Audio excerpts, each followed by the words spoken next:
We are the Nerd Eternal Network.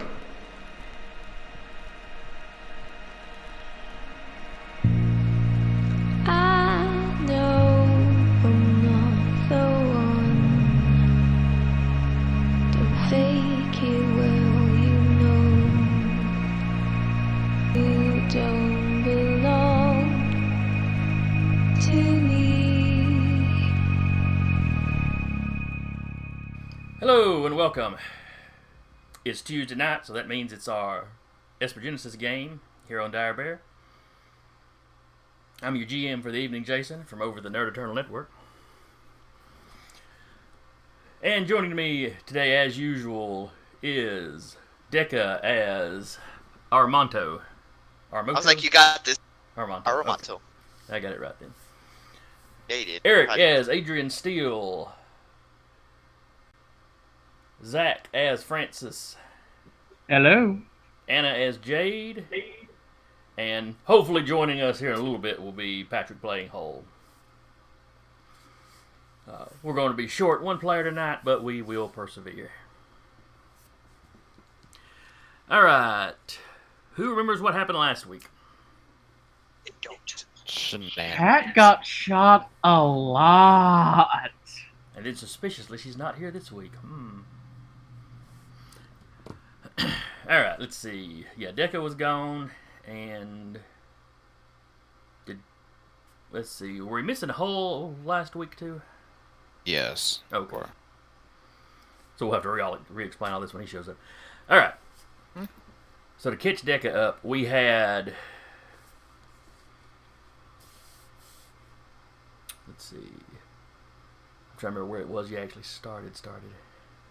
Was the slippery log last week? I think so.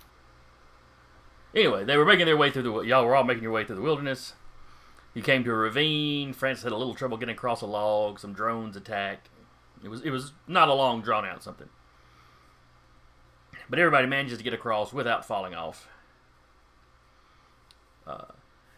You camp overnight. The only disturbance is a robotic dog that sneaks into camp and leaves a speaker.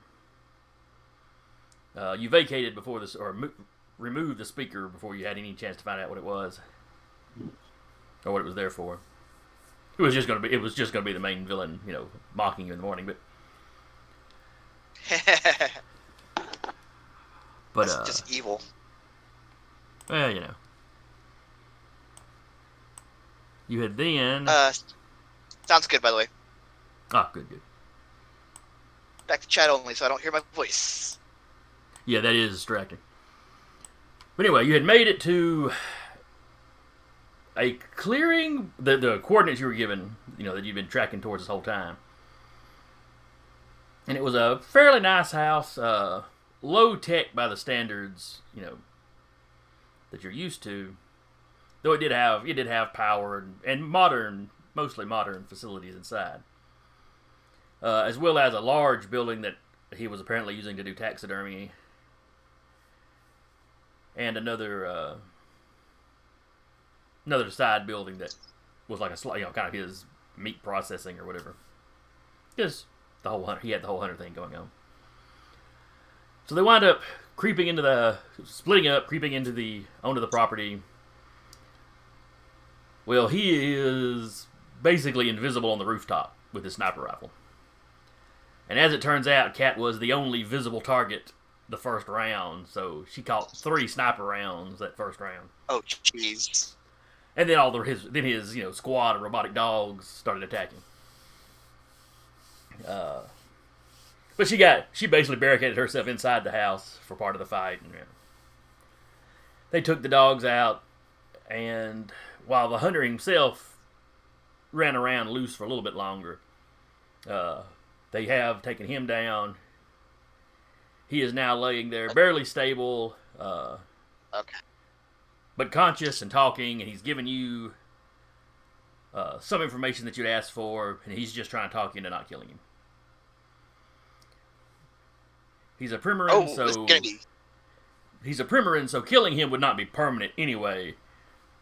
From his point of view, though, it's a pain to start over with a new body, so he just assumed. Oh, yeah, that's right. And I kind of convinced him that I knew how to permanently lock him in a body. Right. Or at the very least, he's concerned because you believe you can do it. Yeah. He was not completely convinced you could actually do it. I put my paw up.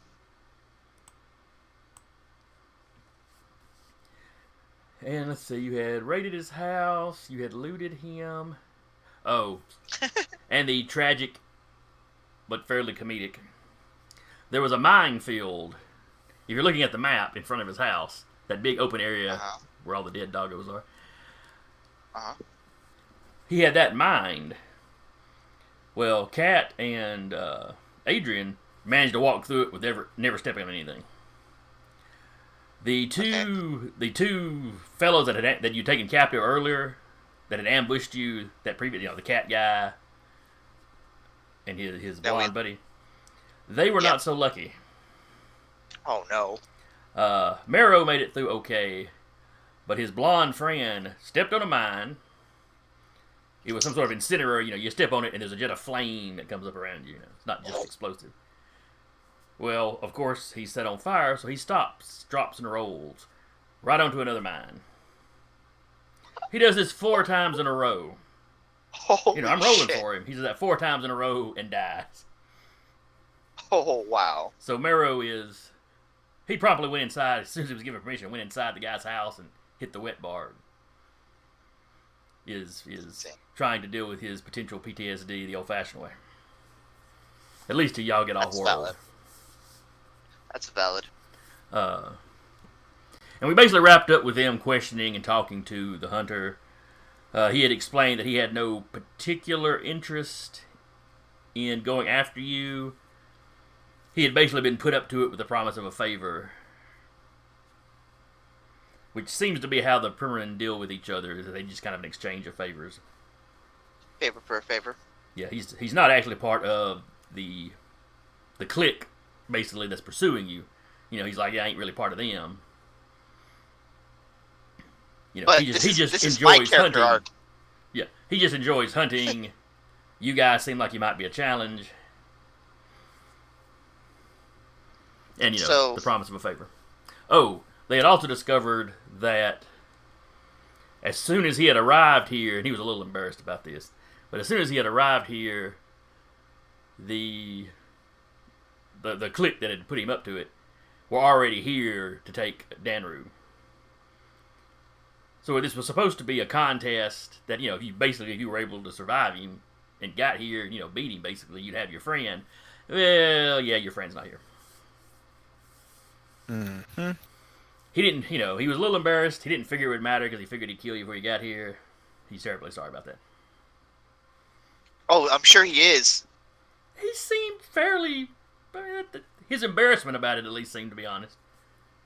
I appreciate professional courtesy, but he's still a dick. Like, Yeah. Jeremy appreciates professional courtesy. Aramato is still pissed. Oh yeah, I forgot about it. Since you weren't here last week, I forgot to have you make any comments about Armanto. Well, that's why I'm While here this was now. going on, he would look at her. He would be surprised when he saw Armanto. I figured the critters had gotten you by now. Try more than critters to get me. My hand is like over him, and you see the grand blade slowly coming down out of the rig. Now, I've been cooperating. There's no need for that. Cooperation, nothing. You destroyed my ship. I've destroyed a lot of ships. That doesn't make it right. Well, no, but it means it wasn't personal. That's what I was getting at. Besides, there wasn't very many people on that ship. They were all my friends. Well, now You have. this is not going to end well for me. He looks over Probably at not. Adrian. I've been cooperating. My only request is to Better be hope left alive. one of these people better stop me. Pointing to Adrian and Well, you'd better stop then, because I have something else in mind. He whips his hand over like that, and the grand blade still comes out, but he's holding it instead of like straight up stabbing him. And what is it you have in mind there, fellow? Well, favor for a favor. Okay, that's the kind of transaction that I'm used to dealing with. All right. What is it you want from me, and what are you going to do for me? Well, what I've already done, I just kept him from killing you. All right, and what do you need from me any more than the information I've already given you? Well, see, the information you gave me was to have our group not kill you. He is someone who just joined us. So you're going to play the technicality and claim he's not part of your group? I represent the Toreador. I don't represent these people. Not so much I'm going to play the technicality. It's more of facts. Very well. What do you want? What else do you want from me?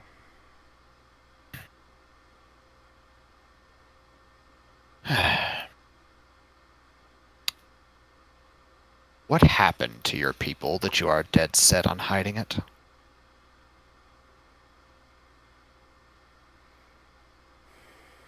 They were wiped out. Uh-huh. By yourselves? By the Ganiello.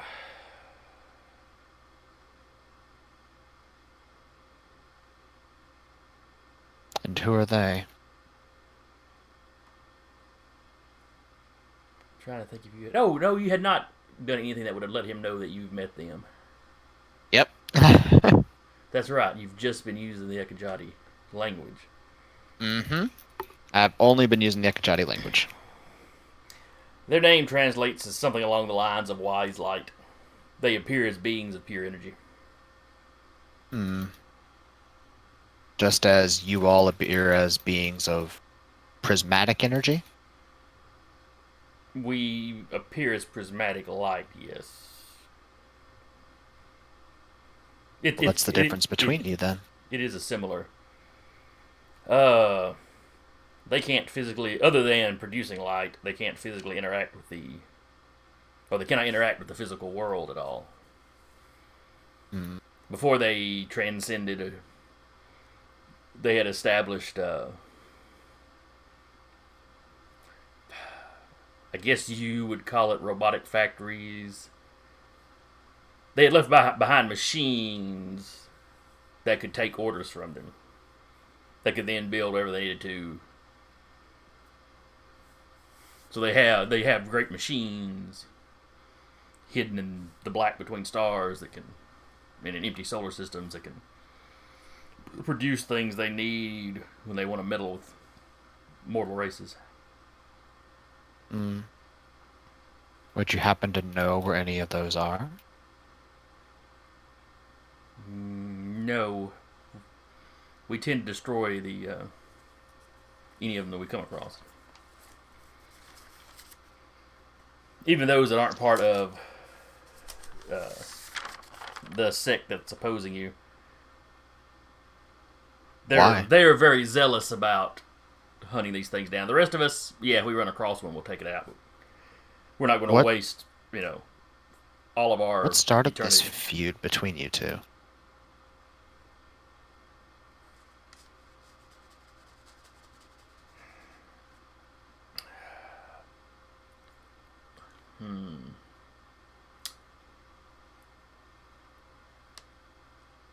They wanted to uplift everyone like they had been uplifted.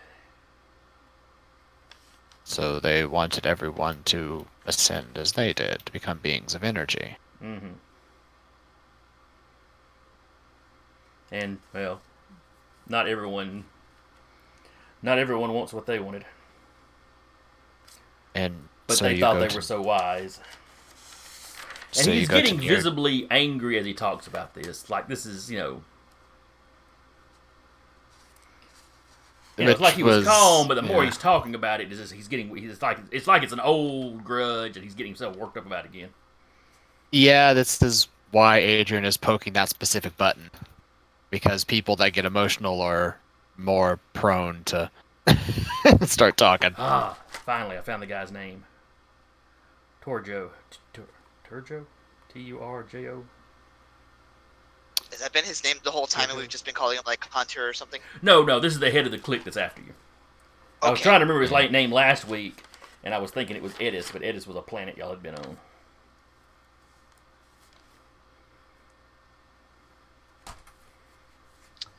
So, they wanted to do this regardless of what others thought. My people had had held them up as leaders of a sort.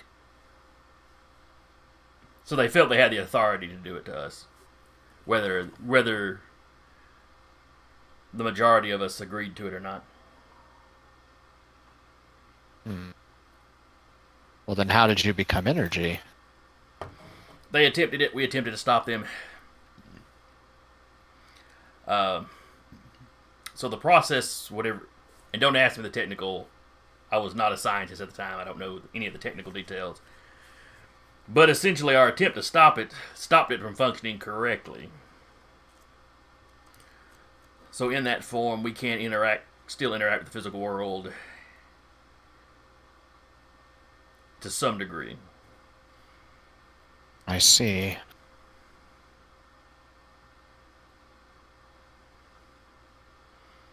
And eventually we learned to take bodies of the relatively recently deceased.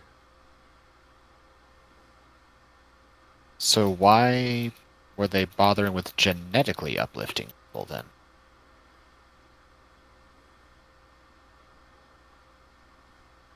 What do you mean? Well, we've run into some of their work before. There's a people that were removed from their home because of a faulty crucible, as far as they know.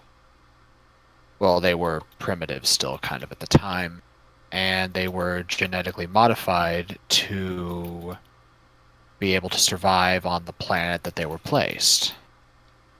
Oh, the Ekajati. Yeah, that was something they were doing. Oh, okay. They did not go around just randomly choosing to manipulate and interfere with the natural development. I recall, I think the race you're talking about, and yes, a faulty crucible, something had damaged it, and it was just sending out pulses of energy, which is the origin of Esper abilities. But in the large doses that planet was getting, it was causing random mutations. Right. It was in danger of causing massive extinction event, just an ongoing extinction event. They didn't think life would have survived. Mutation. Yeah, they didn't think life would have survived really for too long. So, did you used to be the Ekajati, or were you separate?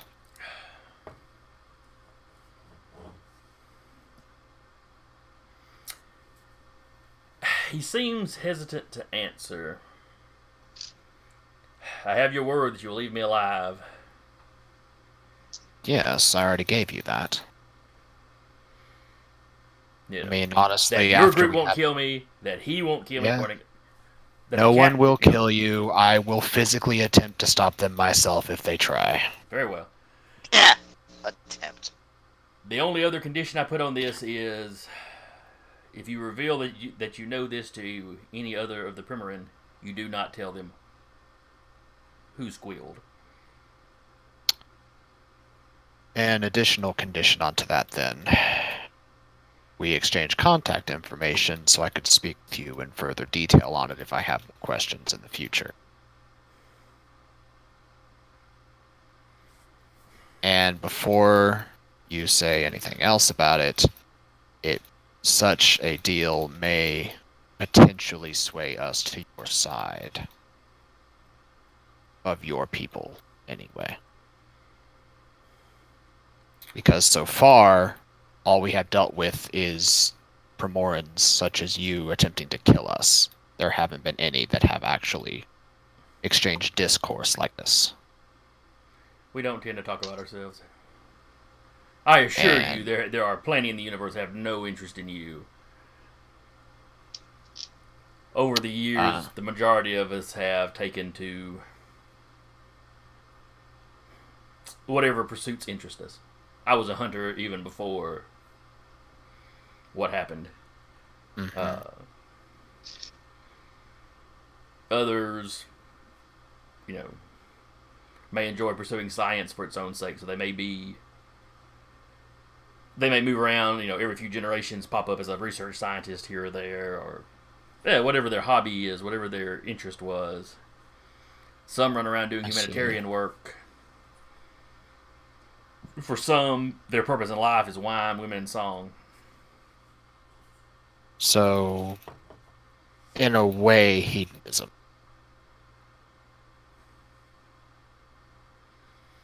It's like he chews on that word for a little bit.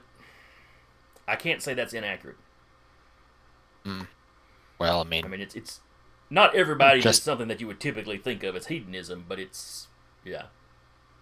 well, if it's seeking something for the purpose of your own pleasure, whether it be physical, mental, what have you, then if it's to the exclusion of all else, it could be considered such. Yes, I suppose you're correct. So back to my original question before we got sidetracked. Oh, here's the deal. Very well. I'll agree. You keep my name out of your mouth. I don't even know your name other than Hunter. That would be enough for them to know it was me. Fair enough. Okay. And I will answer when you call at a later date. I will answer and be as helpful as I can. Then we have an accord. All right. You all see Aramanto walk off and start stacking rocks in a makeshift grave to make a makeshift grave. Just finds a bunch of rocks and Who's he burying? His crew? If I were to guess, his crew. Oh. Or at least the memory of Oh! him. Sorry, I didn't realize he was asking. I didn't realize Hunter was asking. I thought the No, Jay that was asking. just me. That was just me asking. Who's he gonna bury? Oh. I thought that was the Hunter asking. Yeah. I thought that was the Hunter. No, that was just Or me. I thought it was They're the going, Jim at well, first. your crew died a while back. You'd have probably already buried them. I mean, it's still a memorial. Yeah. That makes sense. Oh, let's see. What was your original question? Oh, yes. You were asking if the Primarin were the Ekajati. Or Ekajati. Yeah. Yes. Yes, that was us. I see. No wonder you looked so surprised when I started speaking. It is not a language that I hear often, other than from other Primarin. I see. And we know each other when we come into contact, so it's not a surprise when it happens then.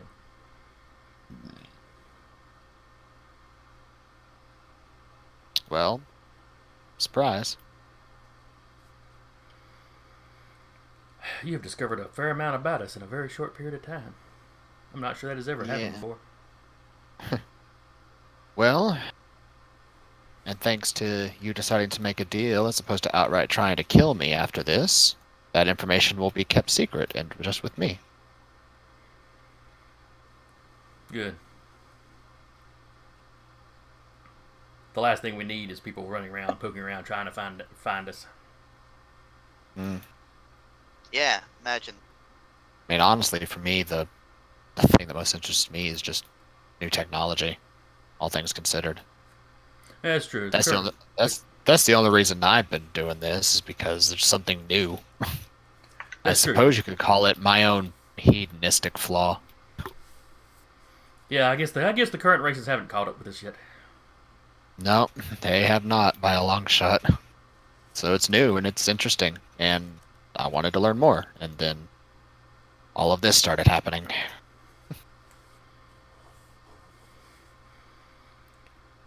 He starts kind of working his way, trying to stand. Well, if that concludes our business, I'll... Adrian will help him up. Thank you. If that concludes our business, I will make my way back into the house and see about fixing this old body up. First, and he'll hold out the tablet for the man's contact info. Oh, yes, of course.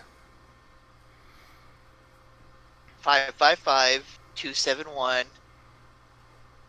I will punch you in the taint. Yeah. No, and I think he may have given you the contact information last time, but No, I don't think he did. I think we were still debating whether or not we were going to kill him at that point. or he had at least explained the nature, because it's not like it's. Oh no, he had told you how the Primarin communicate with each other with dead drops, and it's Yeah. they're very secretive. Yes, he gives you just a plain old phone number essentially of the human the hunter is human currently. The human identity he's been using.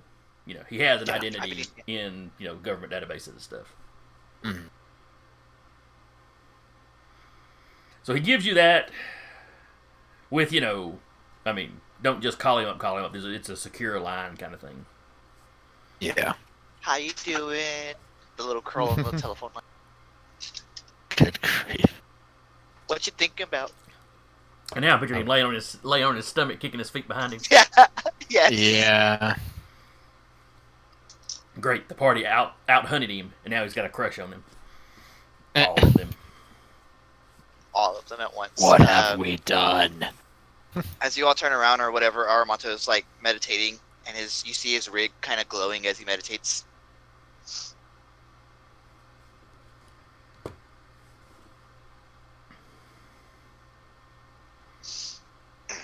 Well, he goes, well, that concludes our business. I'll let you be on your way. That does indeed.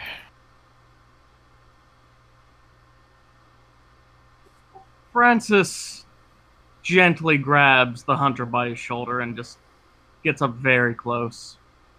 Now, we had a deal, young man. If I ever see you in this body or any other body, I will eat you alive. Unless I call him. You see him on the comms, like, you eat the computer. I can't promise I won't threateningly wave a bottle of steak sauce. That works. That's disconcerting. Aramonto meditating, he says, I like that guy. He's like this. Or if he's like this, like cross arm like this. I like that guy.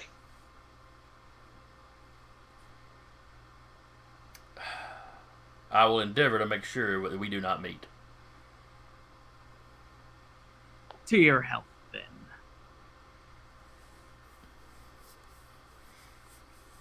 And he limps into his, into his house. Right. Shall we call home? I would rather not be on this planet anymore. Yeah, let's get the hell off it. All right, you have, you have Marrow's communication equipment.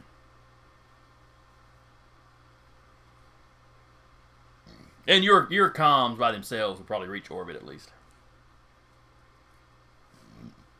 Yeah. Eventually, Go ahead. So what are we going to do with Marrow? We're just going to leave him here, or we're going to take him with us? I think he was cooperating with you with the promise of getting back to civilization. Let's do it. Let's go. Or at least that's all he seemed to be interested in was, him and Blondie getting home, and, well, now it's just him. Eventually, Aramonto gets up and turns to face the rest of the party and looks at them and squints and says, I guess guess I'm gonna join you all as well. Puts the grand blade up. Goes back into little rivets on his forearm. Congratulations, you've just hired me.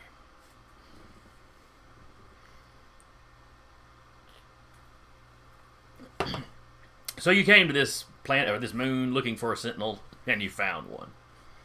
It wasn't the exact make and model you were looking for, but it'll get you where you're going.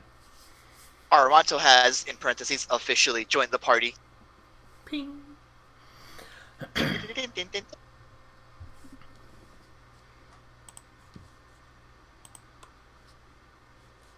All right, so who's calling who, and how y'all calling him?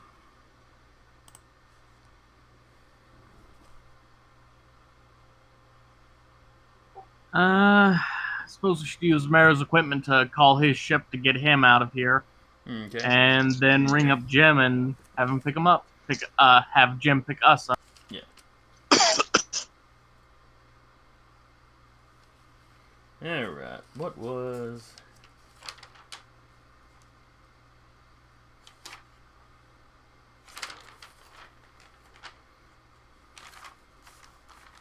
Oh, well, I don't remember if Mero.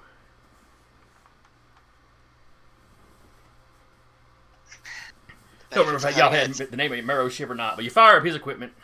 He gives you he had already given you the passcodes to it. You wait a few minutes. There's no answer. You wait a few more minutes. There's no. You wait long enough that with this kind of equipment, you should be getting a response from anywhere in the system.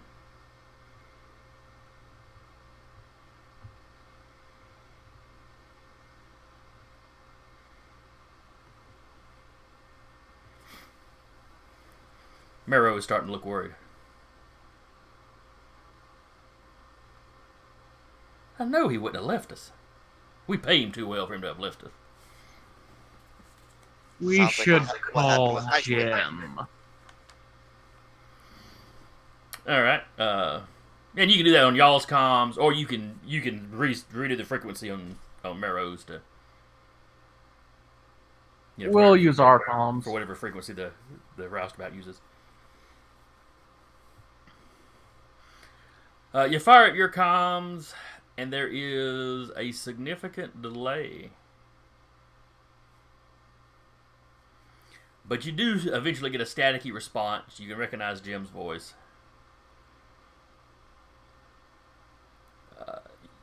You think he's saying that he can barely hear you?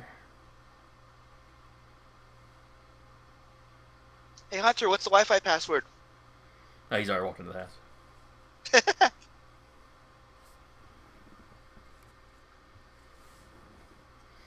But you also, eventually you make out the words, on his way. And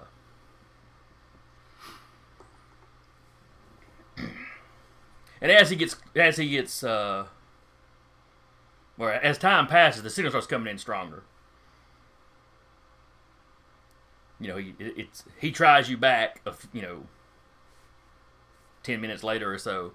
And the signal's coming through much better. You can hear each other, understand each other.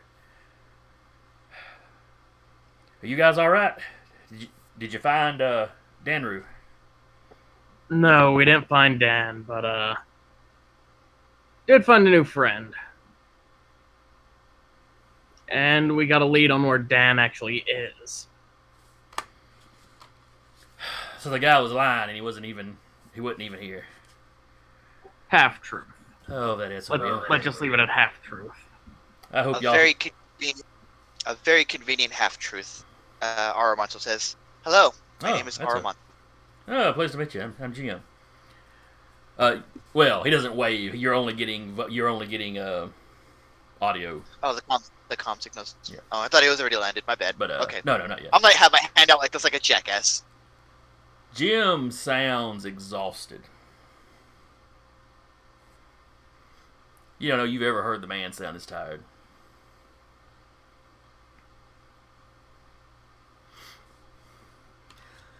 This is gonna need to be a quick extract, guys. They have Why? Oh, I'm pretty sure as soon as I left the asteroid belt I was hiding in, I'm sure they're heading this way now. Who's headed this way? A couple of ships might be unmanned, some kind of unmanned drone. They shot into the system almost as soon as I got back into orbit. They're dropping y'all off. I've been having to move around and hide from them the last couple of days. Let's see, y'all count what, 2 or 3 times? It's been at least it's been somewhere in the 2 to 4 day range that you've been on this moon. Yeah, I don't think I've gotten more than a half hour of sleep at a time since y'all been down there. Let's see.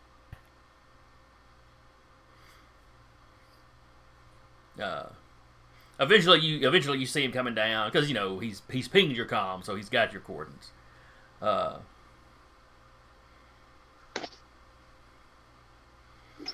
He lands in this big open space over here close to the house. Because the roustabout's way too big for that one little. Yeah. As he lands, the ship sets down on a couple of the mines. So the landing gear hit and fire shoots out from either side of them. But they're designed as anti-personnel, so they're not doing anything really noticeable to the ship. Giving it a cool paint job. Yeah, I mean they're scratching. It's messing the paint up. Is basically it. Probably a couple of points of damage because going from player level weapons to ship level weapons is a factor of 10. So. Oh jeez, yeah, that's like 1 hit point each. Yeah, the grenade. If the mine did 10 points of damage, the ship takes 1. So, however, the ship looks like it's been in a fight prior to arriving. What does the ship look like? Oh, that's right. You've probably never seen the Roustabout. No, I haven't. Come on now. I know I had his picture. The only one that's on the bio looks like it's a broken link.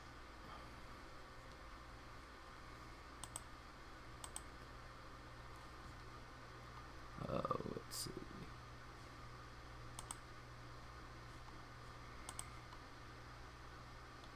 Let me just grab the one I use as a mini.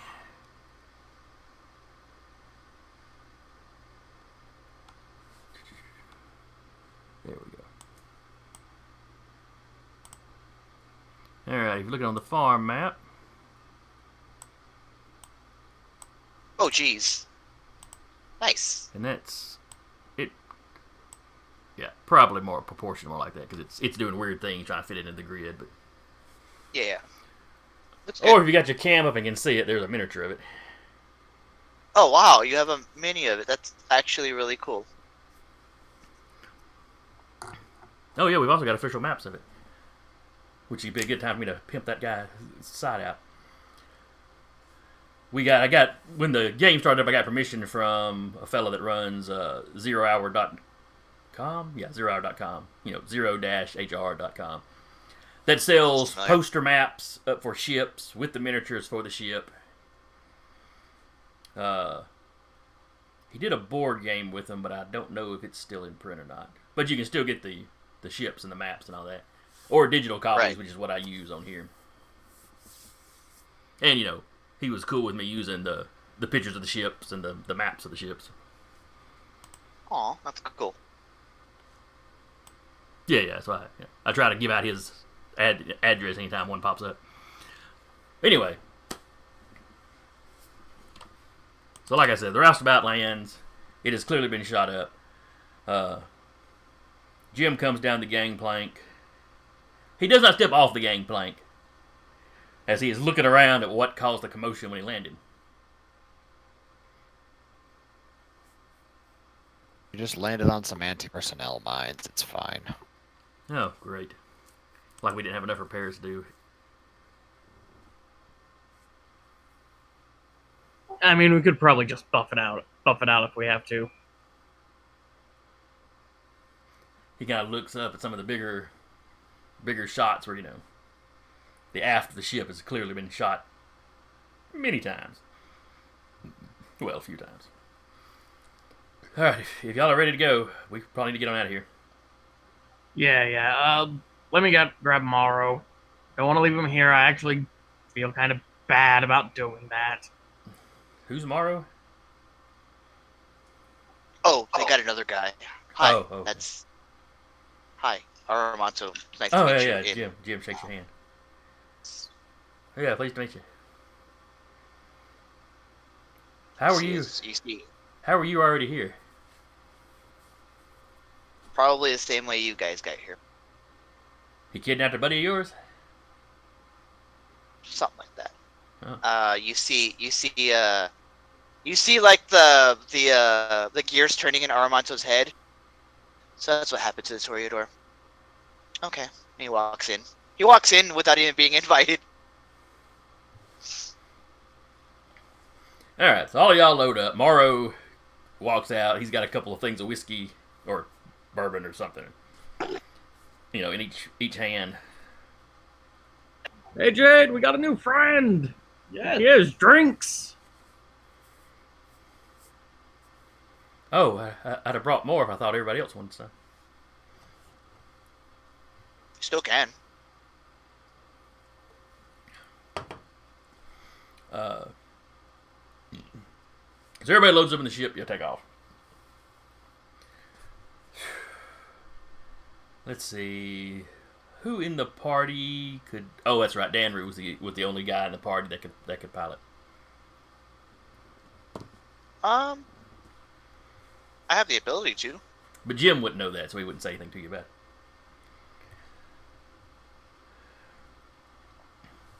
But you see him fumble with the controls a little bit at the control panel. What's the? If you're gonna make me roll for it, what's the roll for vehicle space? You basically have to be. I think you have to be proficient with the vehicle. I am.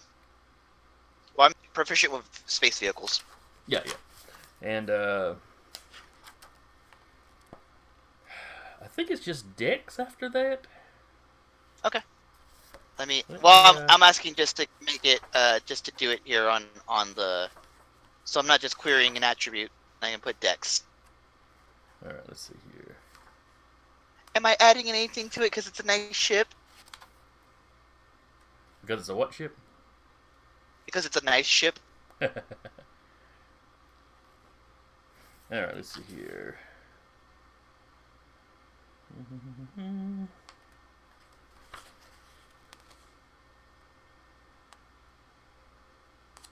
Let's see.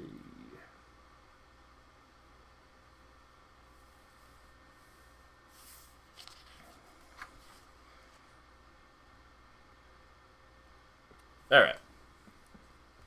So if you're proficient with the ship, the basic landing, takeoffs, flying it around, you don't really have to roll for. Right. It's more for like being in dogfights and stuff. Right. Right. Or if there's something else that's causing, the planet behind you is exploded and you're dodging chunks of planet, that kind of thing. Gotcha. Okay. Yeah. So then I'll walk up and just kind of like look at it like, hang on, I got this, and start messing thanks. with. Basically, you pop down in the co-pilot chair and kind of take over. Huh. It- Our it- last it Sentinel might- could pilot. It's a sentinel thing. He kind of looks over. He takes a that- close look at your eyes. Are you sure you're not Danru? No. Okay. Pretty sure. Danru was a Kesh, so he could change his face, but his eyes would always stay jet black. Yeah. We had a cache on our ship. Oh, what happened to your ship? Likely a worse version of what happened to your ship. Oh, y'all got lured here. Oh, I'm sorry. I should have thought before I asked that. Is that what happened to the cat guy, too? Is he one of yours? No, he's unfortunately not. But, I mean, I feel like this is just a pattern with this person. Lure them in, blow up their ships once they're...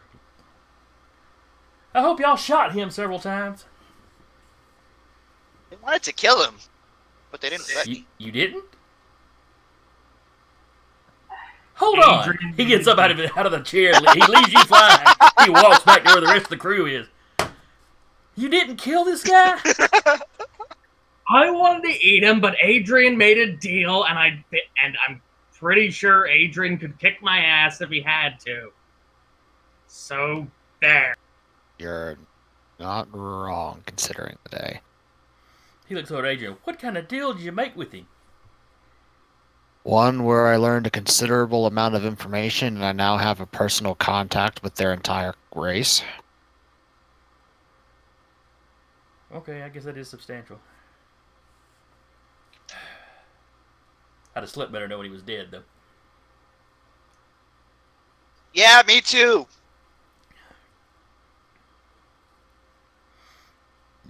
Yeah, well.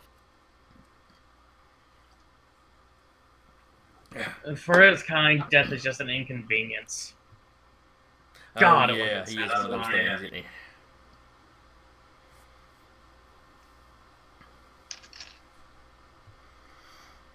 Well, Jim makes his way back up.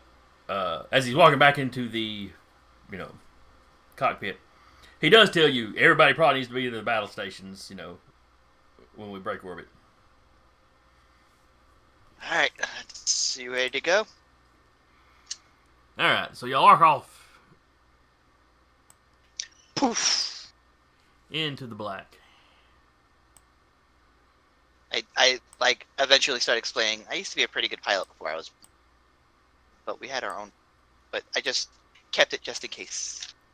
Kept the skills, active just in case. All right. So as you are leaving orbit,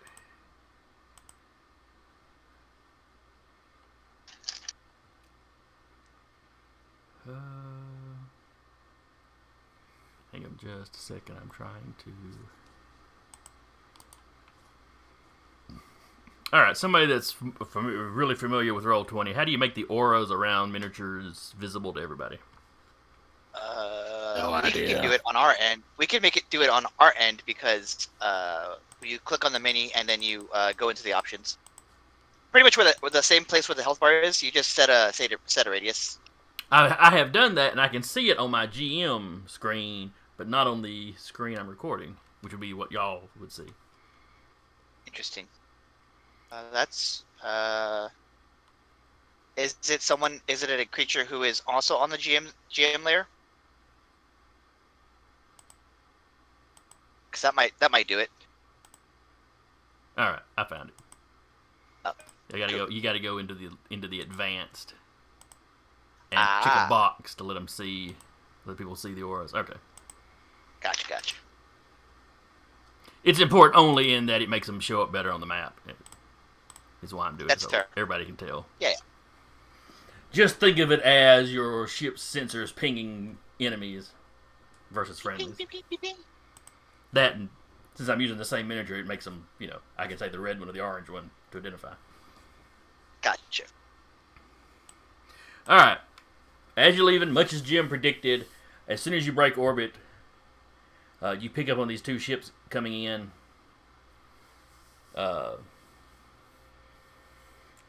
They're not as close to you as it looks on the map quite yet. But they are coming in from outside this planet's, system of moons. Much like Jim did, The solar system has an asteroid belt, and that's where Jim had been hiding. He'd been moving from asteroid to asteroid, basically trying to avoid them. That looks like incoming.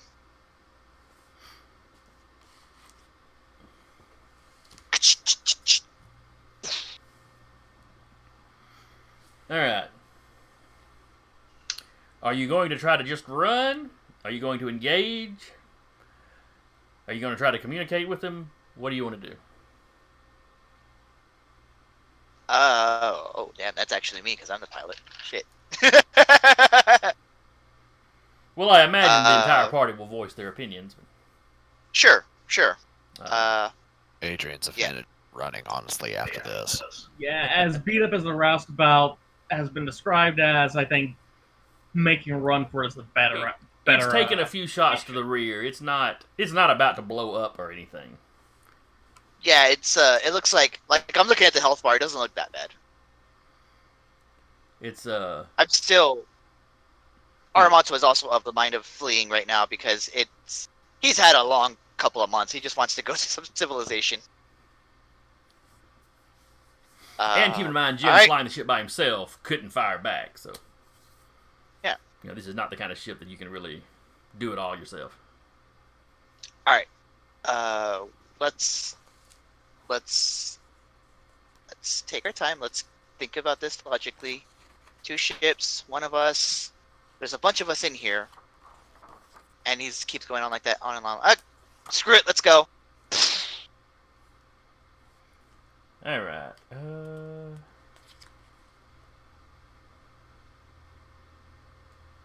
Time and movement.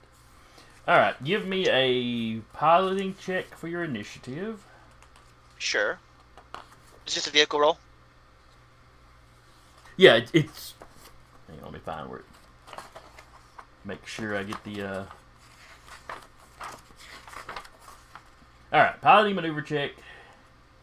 It's a D20 plus your proficiency score, if applicable. You're proficient with the ship, so that's applicable. Yes. Plus your dexterity. Okay. That is 11. Okay.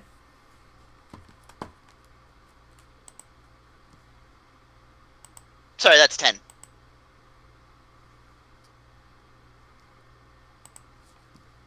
The little dot on the 6 is hard.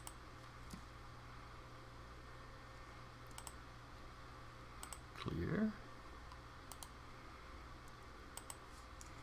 Give him a turn.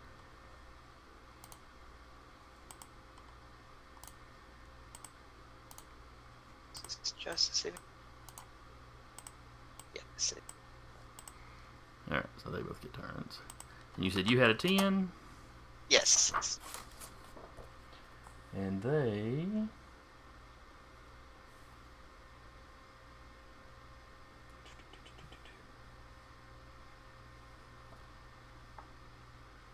Ah, there it is.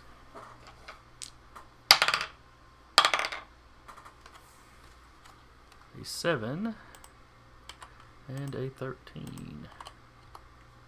Okay. All right.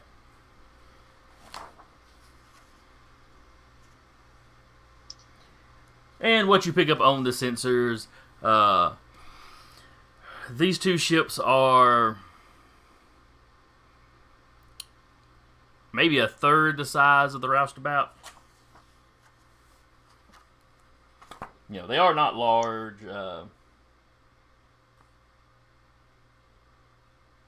They might be starfighters, or they might be, like Jim suggested, they may be unmanned drones. At no point did he get any communications from them. They didn't respond to any communications he sent out. Alright, so... I have something, I just have to look in the book. Okay. Because I speak Alomu. What is a Lomu? That's what I'm looking at. Basically, the tech language. It's tech language. Oh, it's, So like, I was like speaking there- binary in Star Trek or Star Yeah, Wars. Okay. yeah. Yeah, that's what it is. So maybe they understand that.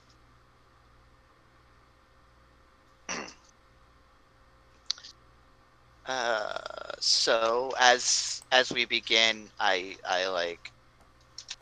try to hail them and say, "This is the what's the name of the ship again?" The Roustabout. Roustabout. I'm asking them. I'm not asking as the player. The character. Roustabout. This is speaking in Alomu. This is the Roustabout. What? You're in our space. We're just trying to leave. What In your flight what is your path. intention? Yeah, you're in our flight path. What are your intentions? You get a response Ooh. in a relatively pleasant sounding voice. Oh shit. Greetings, Roustabout. Please stand down and be destroyed. Is this also an Alomu, or is this just in This isn't common? common. Haha! Yes! Adrian just sort of walks up and is like, oh, lovely. They are trying to kill us, and they Yeah, don't speak, I heard. They don't speak. You speak Alomu? I do. That is good to know. Alright, we're going to... Oh, it's their turn now, so... Okay, well, they're far enough away at this point that Oh, okay. they're not gonna start shooting yet. But I mean, they are racing towards you. Alright, I'm looking at my pilot, and I'm just like... Alright, get ready to fire. We're gonna probably have to go through them to get out. They are actually just in our flight path. We're gonna try not to, but if we have to, I mean, or this ship can defend itself, right? We have a few guns and a rocket launcher, yes. Ooh, rocket launcher. I haven't had one of those on a ship before. All right, there's the stats for the Roustabout. Ship size large. Armor class is 16, though the armor class is factored in. Now that I think about it, I think the pilot and stuff depends on that to some degree.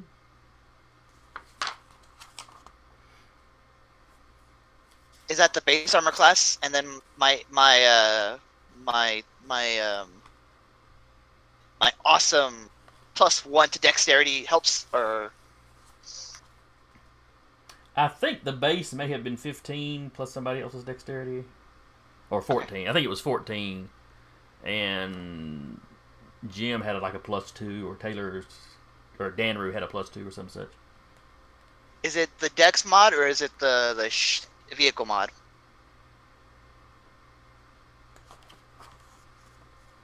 Let's see.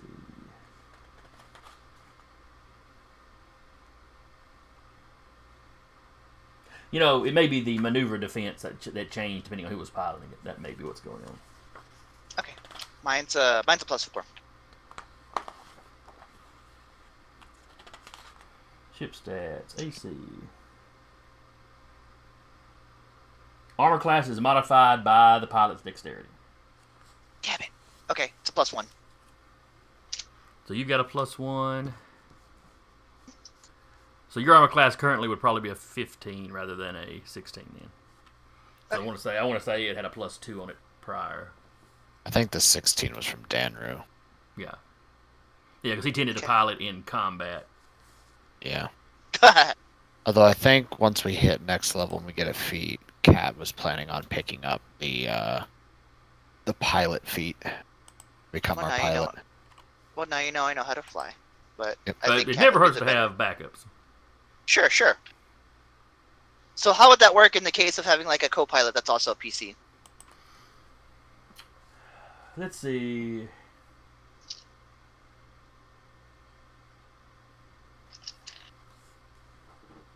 There was something in here about co-pilots.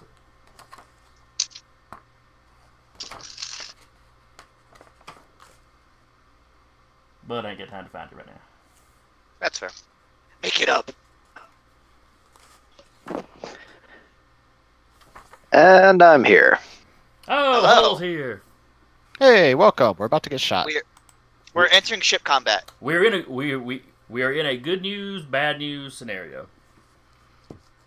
Adrian cut a deal with the hunter, so you got a fair amount of information. You know what the Primarin used to be. Well, he does anyway. Oh, that's right. Y'all were talking in the Yeah, they were talking in Y'all were the speaking in- Primaran tongue. Yeah. Ekajati. So really, all y'all know is he's cut a deal with the hunter. So y'all left him alive.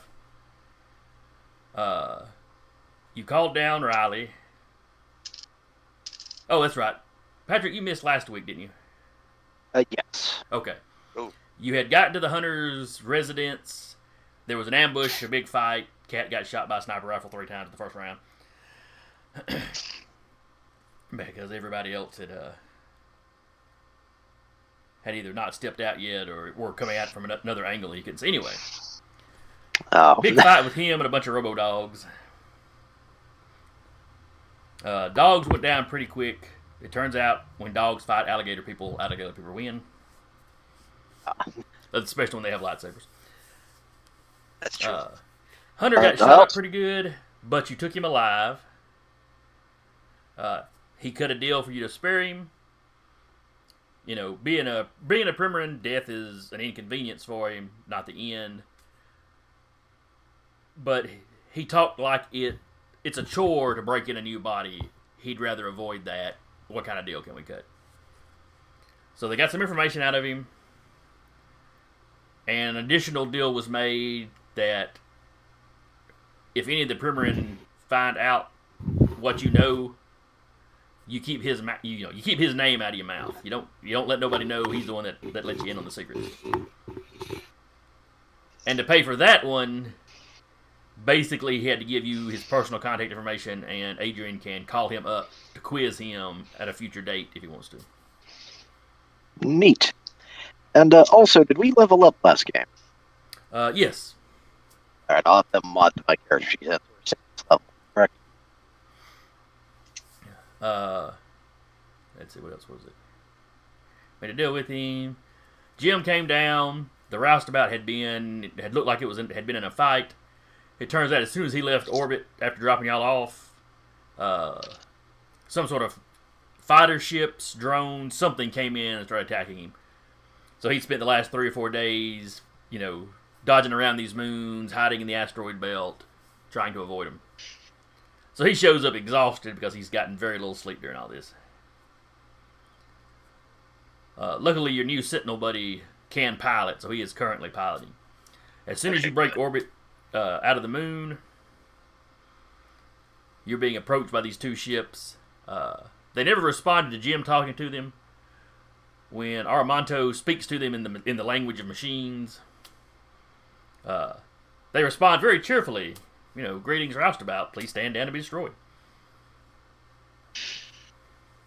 They're forthcoming. I appreciate it. And the way they talk, you don't think they're... I mean, clearly it's an artificial intelligence speaking. You don't think they're like self-aware level artificial intelligence. It's like androids versus robots. Yeah, it's the I am Johnny Cat. I am here to kill you. Basically. Oh, that's right. You haven't seen Total Recall, have you? I've seen bits and pieces of it. I've never managed to sit down and watch it from beginning to end, though. Okay. So, I guess we'll get to it when we get to it. But when we do get into weaponry, is that someone else's role or is that mine? No. You have a list of pilot maneuvers.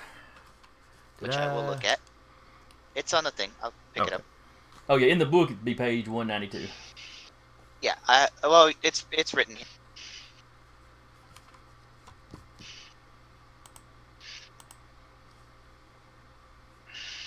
Oh yeah, I did type all that in, didn't I? Well, couldn't. Yeah, you did. I forgot about the handouts. We haven't done a ship combat in a little bit, so.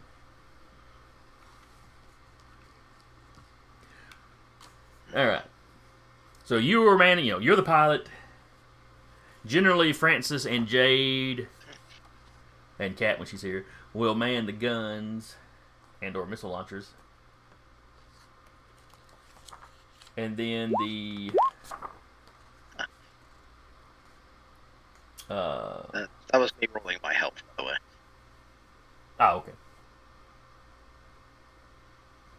And then the technician job tends to get split between Hull and Adrian, because some of those are intelligence-based and some of those are wisdom-based, so they kind of split it down the middle. You can only do one of the maneuvers around, but we go with whichever one's stat is better for the maneuver. Whoever happens to be nearby at the time. Because one of them is like a point higher on intelligence, the other one's a point higher on wisdom.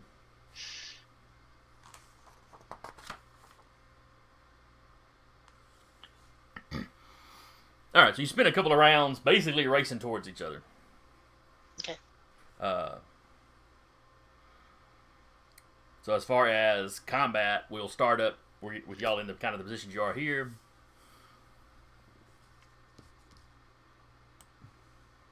All right. Let's see. See if I can shrink this. Yeah,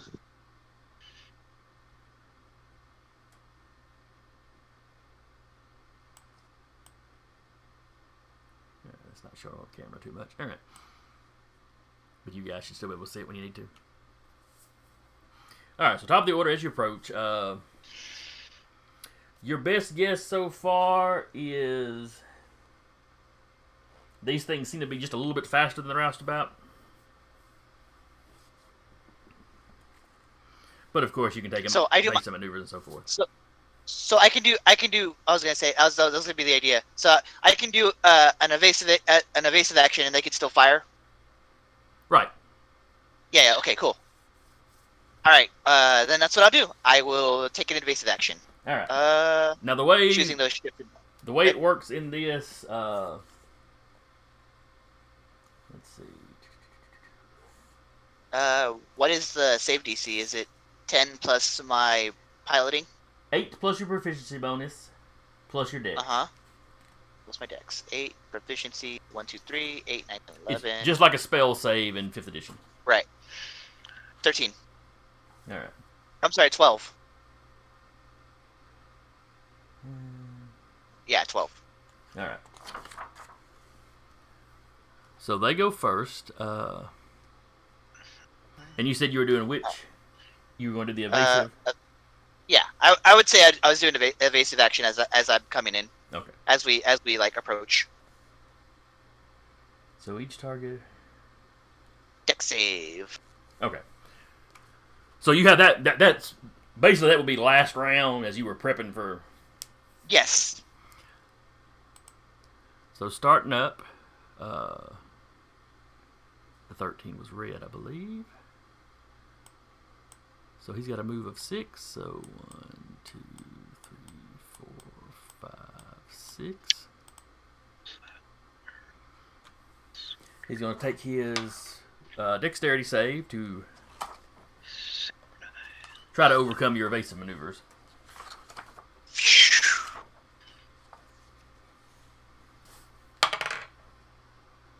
Ooh, a 1 on the dice. So that's a 3 total. All right. Yes, a shoot with disadvantage. Yes, he does. I should have flipped away from this. Until the end of your ship's next turn, or until you perform another piloting maneuver, whichever comes first. Interesting. All right. So he. Oh, I guess I got to roll the hit before I roll damage, don't I? All right. So firing his autocannon at disadvantage. Oh. Did you roll a natural 20 and then have disadvantage? No. It was 18 and then disadvantage. So let's see. I'm a little rusty at this, guys, but I think I got it.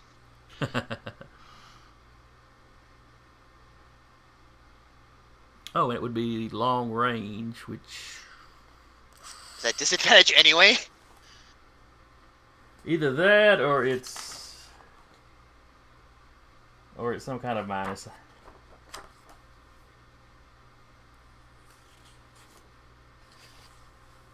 All right, so that was a miss. All right, now it's y'all's go. So you can make another. All right. So what piloting maneuver are you activating this time? All right.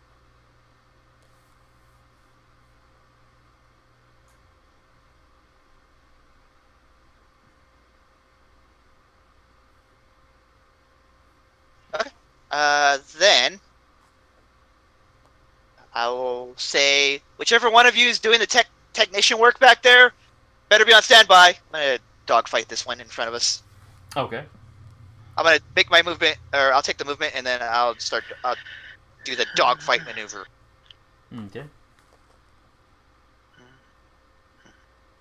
It's what, movement 5? Yes, the Roustabout has a movement of 5. I can't control the Roustabout, so I'm trusting you to do that. Just straight towards him. Yeah, straight toward.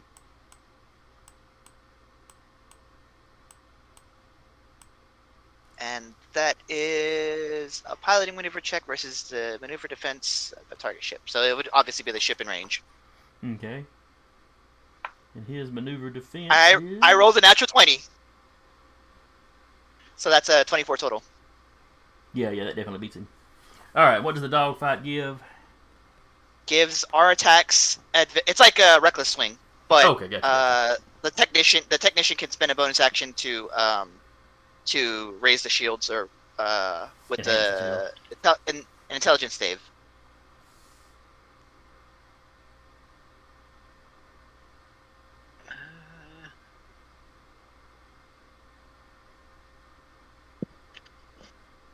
All right, it's an intelligence saving throw to save versus the DC. If the tech on duty wants to do that. Yeah. All right. Okay. Technicians, what are you going to do? Okay, that was. And remember, you can only take one technician action, so, Yeah. y'all can debate amongst yourselves which one. Okay, I can give us a power boost, which would make our speed increase, or grant the next maneuver made by a pilot or gunner. The bonus is equal to a D4 plus my wisdom modifier. Alternatively, I could boost the shield, which would increase our AC by 2. You could also modify the shield as a bonus action. Is that what the?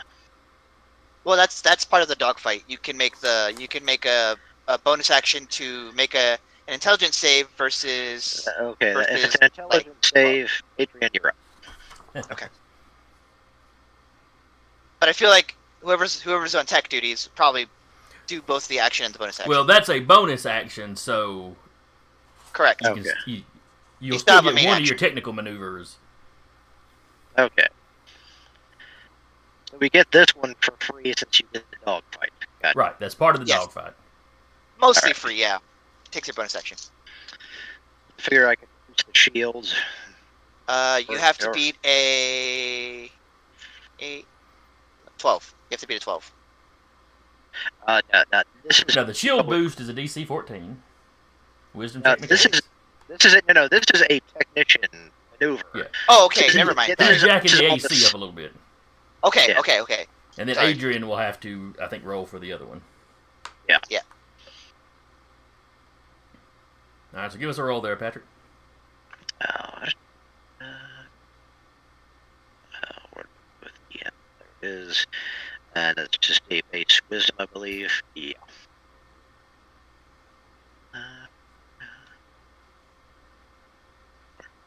Where'd my dice work?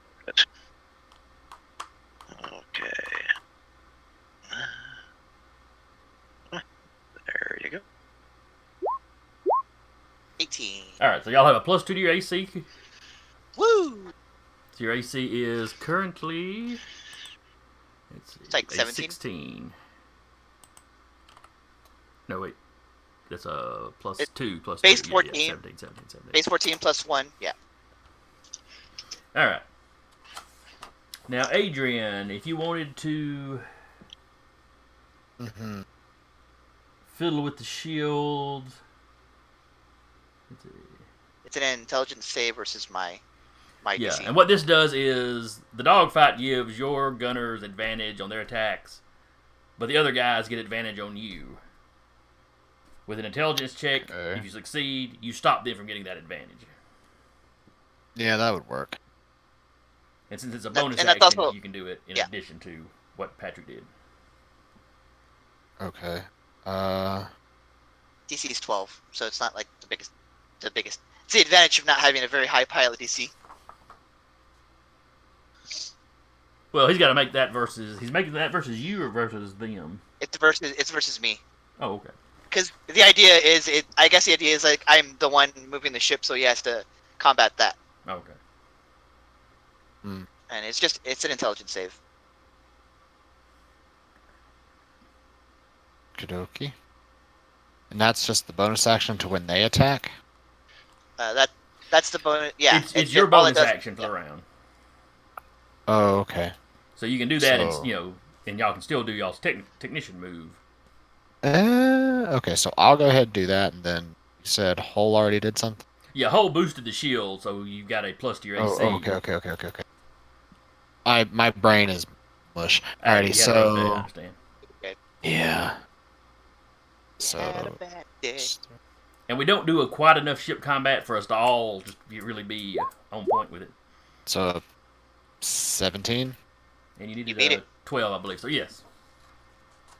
Now for our It's, gunners. Ooh. What would Who's the on gunning gunners like to do? We're gonna shoot the guns. Bold move. Let's see how it works out for him, Cotton. All right. You So have you have a advantage variety on of your things weapon. you can do while shooting the guns. You can simply attack. You can do covering fire, focused aim, ready. It's just gonna be a straight attack. Okay. Seeing as how With we already advantage. have advantage. Yes. You can target system. We'll just see about taking out their HP first. See how tough these guys are first. All right. First shot is Francis on the autocannons.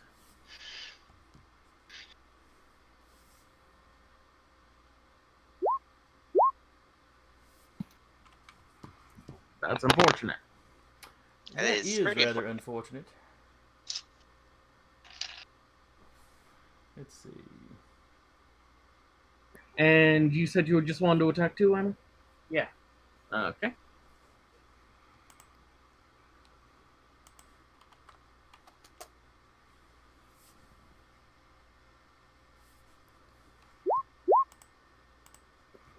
Does 15 hit? Oh yeah, I forgot. Yeah. I meant to be using the snap tool thing, so it's like laser blasts. I will. Lost opportunity. Lost opportunity. Pew, pew, pew, pew, pew. I respect that. All right. The 11, of course, did not hit. The 15, however, does.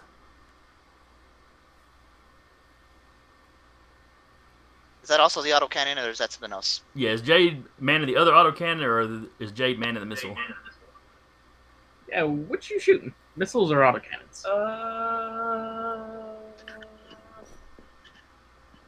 Sits. Cat's not all the missiles. She's probably going to be on that because, bigger guns go boom. Okay. 2d6.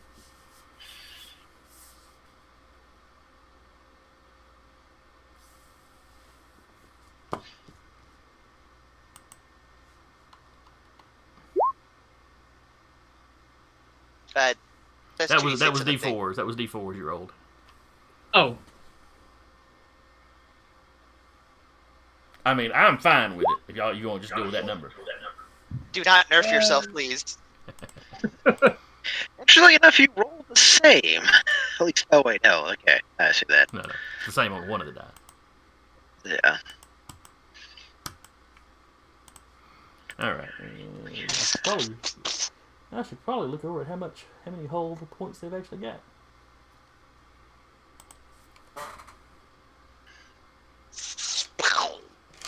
I'm gonna make a sound effect for the day, guys.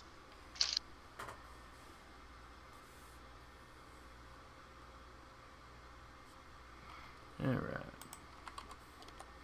And did 8 points to him. It manages to almost get out of the way when the missile explodes, but it's clearly taking a good bit of damage. Not enough that it's not still coming at you, but In a low move, I mimic their pleasant voices. I'm like, I guess it's your turn. Roustabout, please quit firing and stand down to be destroyed. No.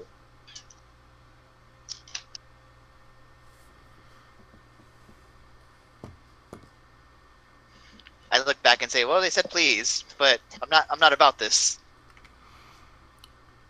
Alright, that was the Roustabout's turn, and now it's this one's turn. He'll move down next to his buddy. Alright, and they're at disadvantage. Oh, no. Dogfight does not give them.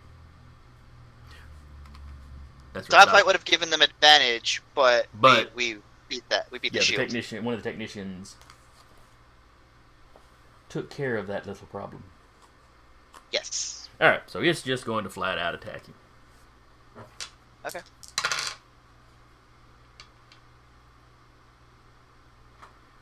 Yeah, just add to roll his hit points, or its HP rather. All right. So it is firing an autocannon. Okie dokie. I'm assuming a 13 does not hit the roustabout. 13 No. misses. Especially at the moment. Yeah.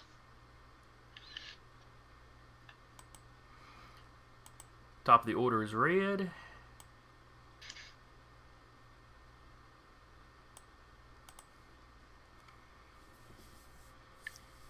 And again, the ships are just barreling towards each other. The last time they were in a fight and this happened, they took the other ship out, but it still managed to ram them. Good to know. And then they repelled a boarding party, and then they boarded the other ship, and there was much shooting that day. All right, he gets closer, takes a shot at you.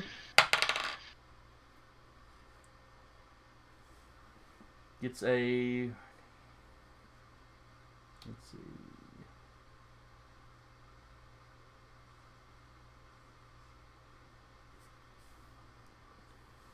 It's a 16, but y'all are currently at a 17. Plus 2, yeah. So would have hit. Good job but on your those shield. shields! And it's the roustabout's turn again. Alright. Charge towards me.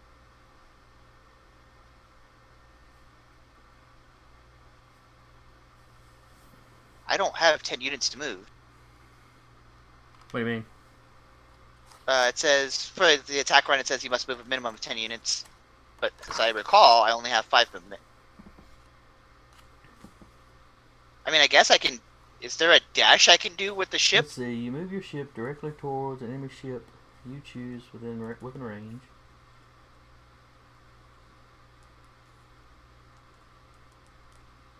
Let's see. Make a piloting maneuver check versus the opponent's maneuver. That doesn't It's make fine, sense my because I don't think I've seen a single solitary ship that's got 10 movement. Well, it's also probably moot because I have a shitty dex modifier anyway.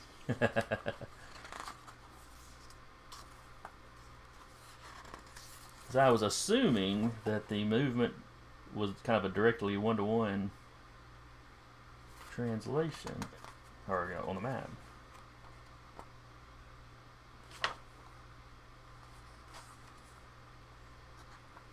Let's see. I'm probably just gonna go for another dogfight action. Okay. Just fine. Piloting maneuver, blah, blah, blah, blah.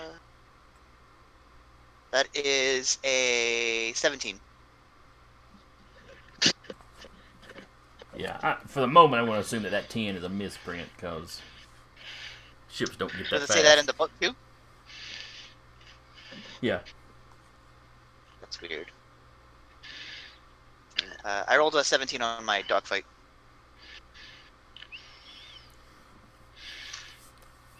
Unless it's saying you just can't go from standing still to an attack run. Because you were moving last round too. That might be it. Yeah. Maybe. Alright. I'm also moving up as I'm firing. Or as I'm doing this, so. So did I move the But ship I'm gonna already? I don't think you No, I did. don't think I had this. Not this round. Okay. Not this round. I was gonna say I'm also veering a little, like that, a little off to the side. All right, but you had done the dogfight and you made that roll. Yes. I rolled Okay. a 17. Okay. So what do our technicians want to do this round? Well, we could do the same thing. I'm gonna have to go through them.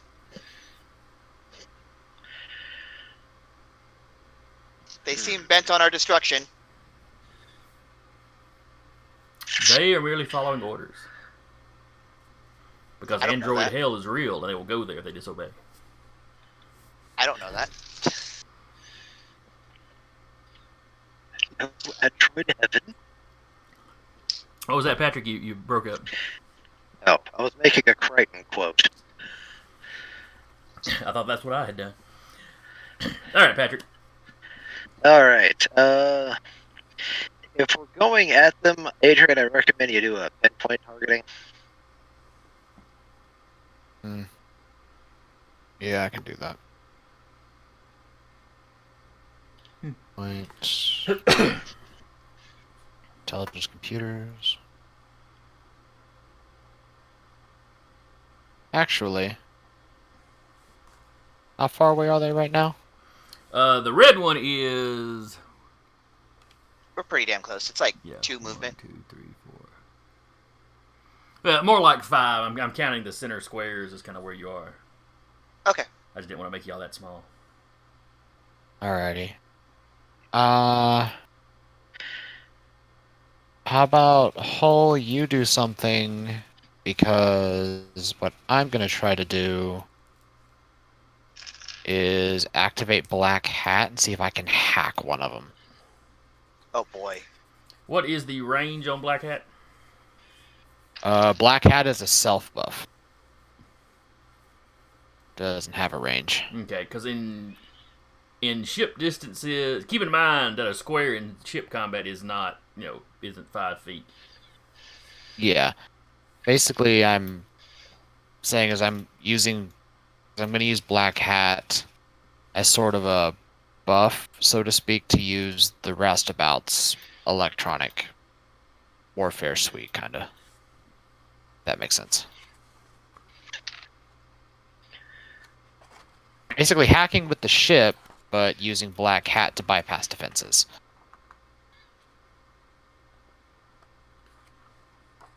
That is going creative. to be very hard to do in a combat round. Because the Roustabout systems aren't really designed for hacking other ships exactly.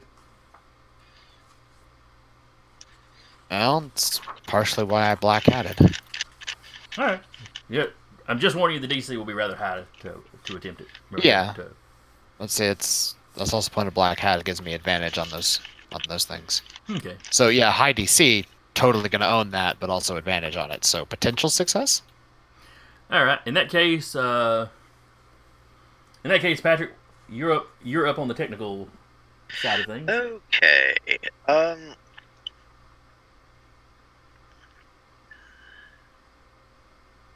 But I think your number is only like 1 lower, so you could still try the pinpoint This target. is actually this would be a different one then. For power boost, actually drain non-essential systems to enhance. If you succeed, you may increase the next ship's. You may increase either the ship speed by half, making it to go faster, or I could boost the next maneuver roll by a pilot or gunner, which is about a D4 plus whatever my wisdom modifier is. So, would you rather us be speed or actually up our gunnery or piloting? Alright. He's asking the crew, would y'all rather be faster or would you rather hit better? Think we should take these things out. Yeah, let's hit harder. Alright, and that is a And don't- mechanic. You can also use your bonus action as a tech to, still do the thing. Yeah. Go ahead and make that a roll attempt. The thing. Where is That natural 20, though. Yep. Yeah. So yeah, you definitely don't have. They definitely will not have advantage while shooting at you. You obliterated my DC. Holy shit. Well, natural 20 do that. Though, No, the well, one even before the- was even the one's other- pretty good, too. No. The other- That's not me doing my thing for you. That's me making Oh, the that's Black hacking Hat. attempt against Okay. the ship. Oh, I thought, Oh, I thought shit. that was the bonus action. No, this okay. is me foregoing my action as a tech and doing something with my own powers. Well, you took all my luck because Sorry. Yeah, this is me using my own powers to try to hack one of the ships. Alright. Okay. And you needed to make a DC 14, so no bonus from the technicians this round. It's fine. Patrick, go ahead and use But- your bonus action to try to compensate for the dogfight. Okay, and that's an intelligence roll. Yes, it is intelligence. It's an intelligence save. Oh, save. I just did a roll last time. Oh shit. You beat the DC. It's 12. All right. All right.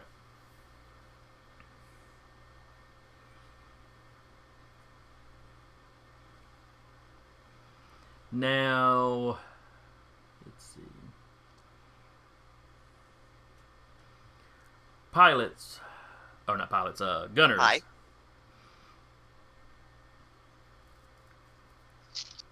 Who are you shooting at? Ship Red. Okay. And it's just gonna be a standard attack again. At least for Francis. You still have advantage. Or you have advantage again.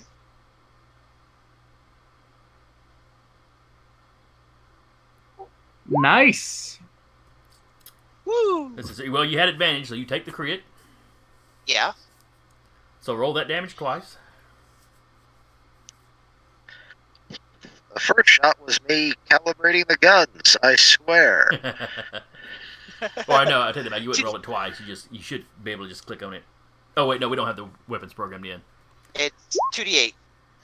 There you go. Woo! Fuck! It goes away.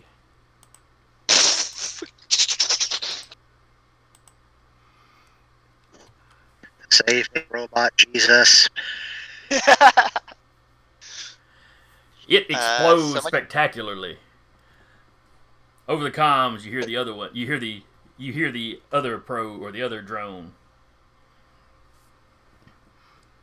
It's also gonna Android be- Heaven is real, and he goes there because he was obedient.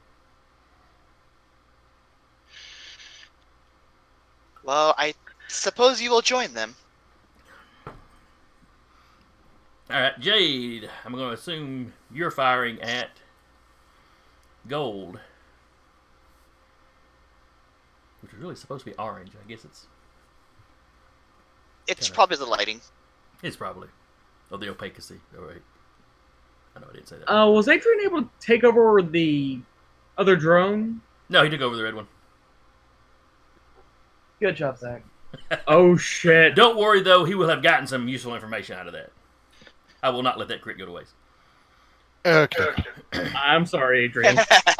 No, it's fine. It's just I wasn't told like which one I had taken over, so I had no I was way going to of. assume it would have been the closer one. Okay. Yeah. So yeah, I didn't know which one I had, so I had no way of telling you which one not to shoot. So. All right, Jade, you're up. I'm just going to shoot at the other one, I guess. Okay. Advantage.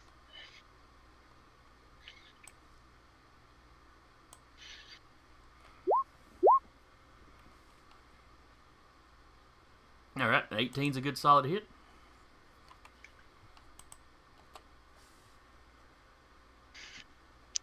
And the damage on your missiles are 2d6 force.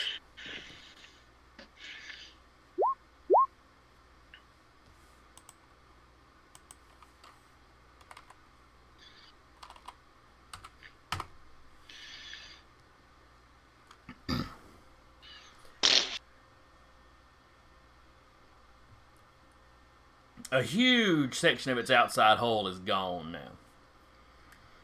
Smoke is trailing out of it. I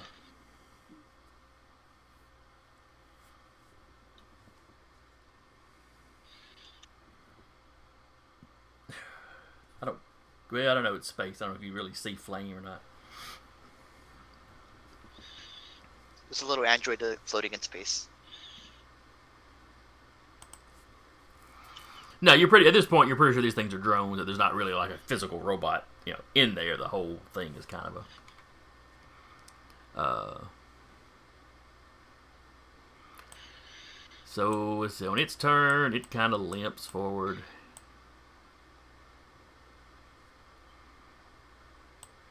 Still standard attack. Oh man, I had not been giving it its piloting maneuvers.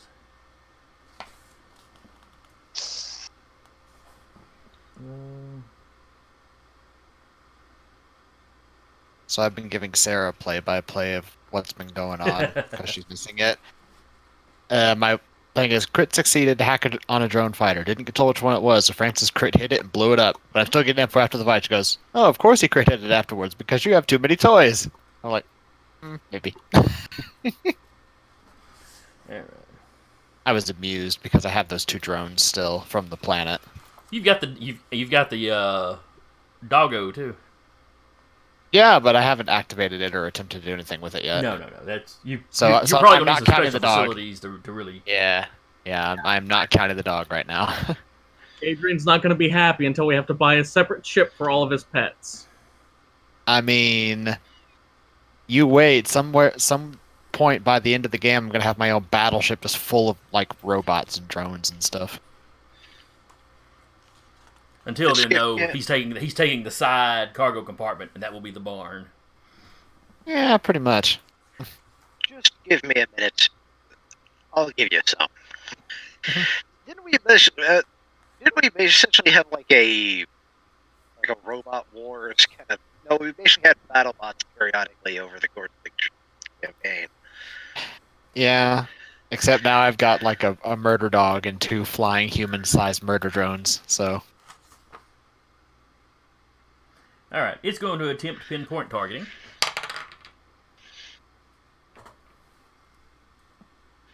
Let's see.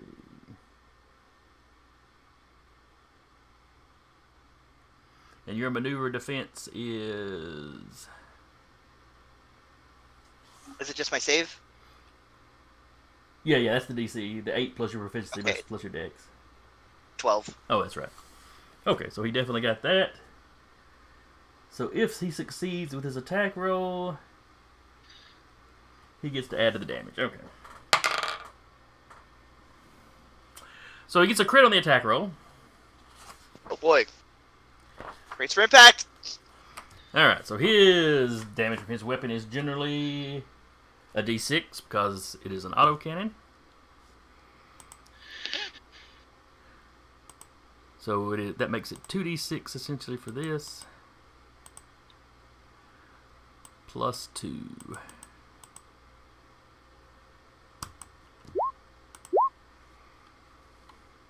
So that is 11 points to the Roustabout.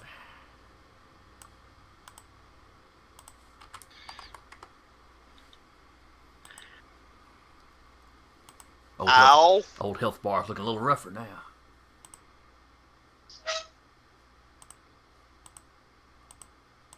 Do you remember how much health the Roustabout has?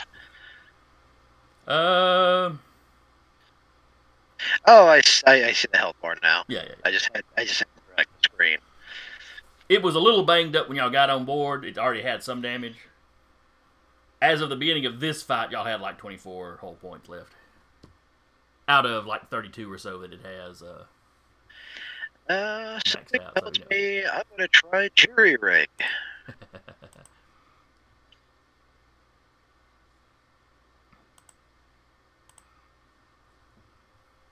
Well, it is y'all's action.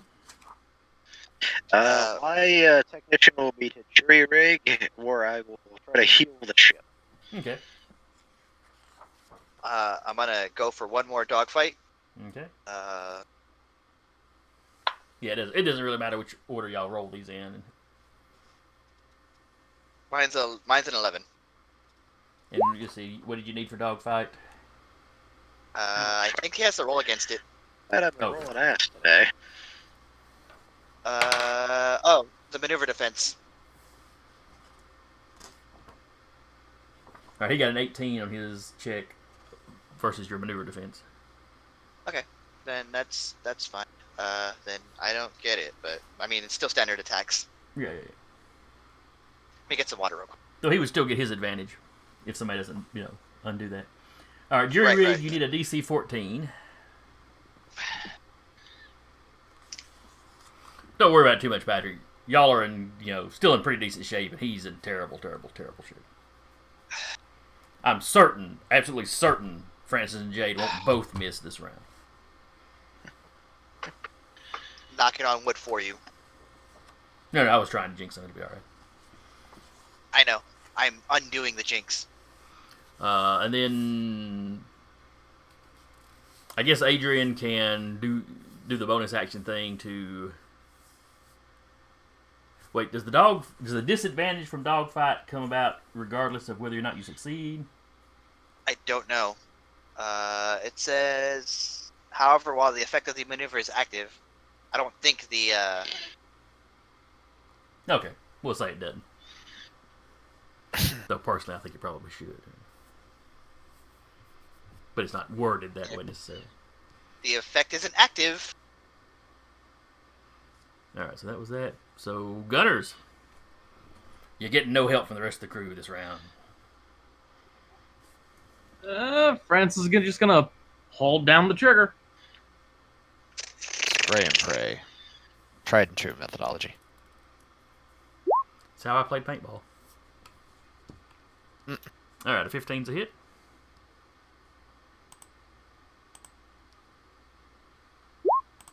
Nice max damage. And it goes away. Well, yeah. Thank you for choosing Roustabout Airlines.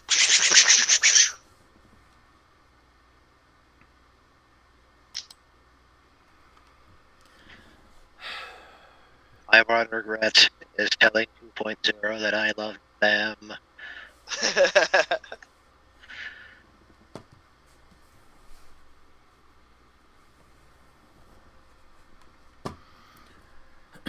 So you fly through the little debris cloud.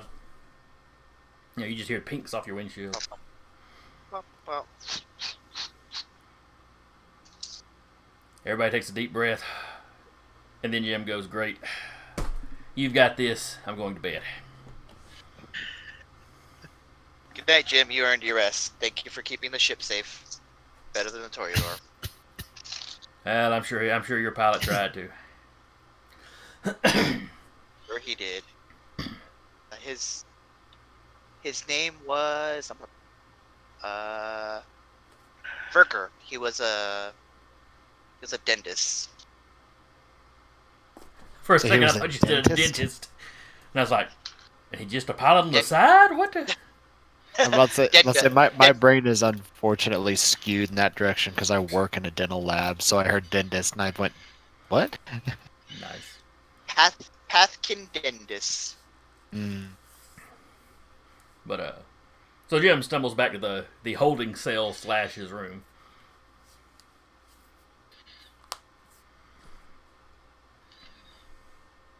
You know,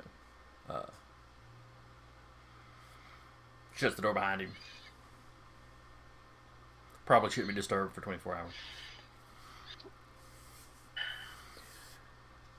I got this. You exit the system with no issues, no further issues. I guess we should take this thing to get checked up. Do you guys have a particular mechanic, or do you want me to look at it? I'm also kind of a mechanic. Just saying. I Didn't hear a word. I can fix this up. Okay, Yeah. then I will leave that to you. There was no structural damage, so repairs are not too hard. You're just kind of having to go re-put on armor plating. Let me see. Thanks.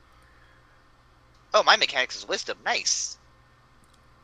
But that does leave the question of, where are you going from here? Where are we going? I don't know. I just got us to a dog. Aramonto is just happy we got through the damn dog fight. And then he's off that flipping moon. Yeah. I'll go wherever you guys want me to go, but you got to tell me where we're going. You may want to head back and talk to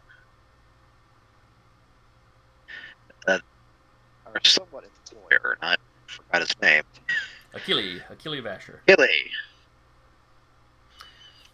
How old is your character, Deca? He's like 30s, I think. Okay. 28. When they say Achille Vasher, it clicks with you where you've heard the name Roustabout before. You've seen this ship on TV. Well, on whatever the, whatever it is, whatever it is they put shows on these days. Driving, back when you were looking at the. Back when you were in your early teens, there was a show about Achille Vasher. He was a xenoarchaeologist. Imagine if Indiana Jones and Jacques Cousteau were pushed together into one guy. Oh, wow. Is it like the Crocodile Hunter, but for xenobiology? Maybe not quite as crazy as the Crocodile Hunter. Loved him, but not quite that crazy. Right. But, he had a show that ran for several years. And it ended about 15 years ago. Yeah. The Roustabout was not the ship that he had through most of the run, but it was the one he had the last few seasons. Like, driving it, I'm just like, no fucking way. What? No way! What? This interior, minus, like, all the dings and dents, I saw this on TV when I was little. Yeah, we all did. Yep. We're aware. Well, It's fun for the first little bit, then it just kind of the thin, fragile eggshell between you and the void of death. We got through it. Also, the toilet is iffy sometimes. Well, You stuff a dead body in there? I mean, to be fair, it's not even so much an eggshell between us and the thin veil of death anymore because I can let us breathe in space, but... I also should say our saving throw should be boosted by now because level 7 aura. Or sorry, level 6 aura. But it's okay. Know that for next time. Alright, well, onward to wherever that was. Alright. So y'all are headed back to beautiful Casparilla. Assuming y'all were planning to go back to talk to Achille. It's been a while since we touched base with him, and he probably deserves to know what's happened recently. Okay. As much as we can safely tell him, at least. Right. Alright, so they give you the coordinates. You start, you head to the nearest crucible.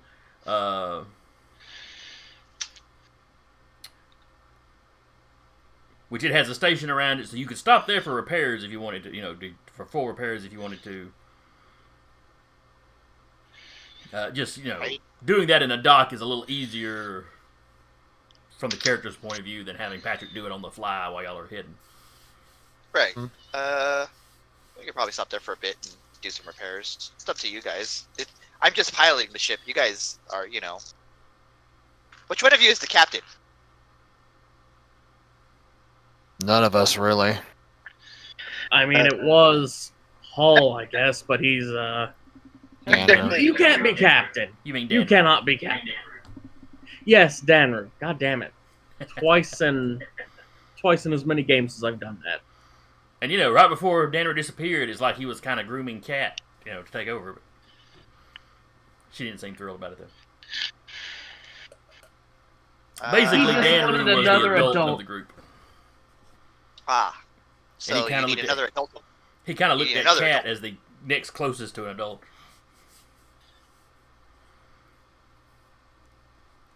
I mean, I guess the pilots automatically take captain of this place. Whatever.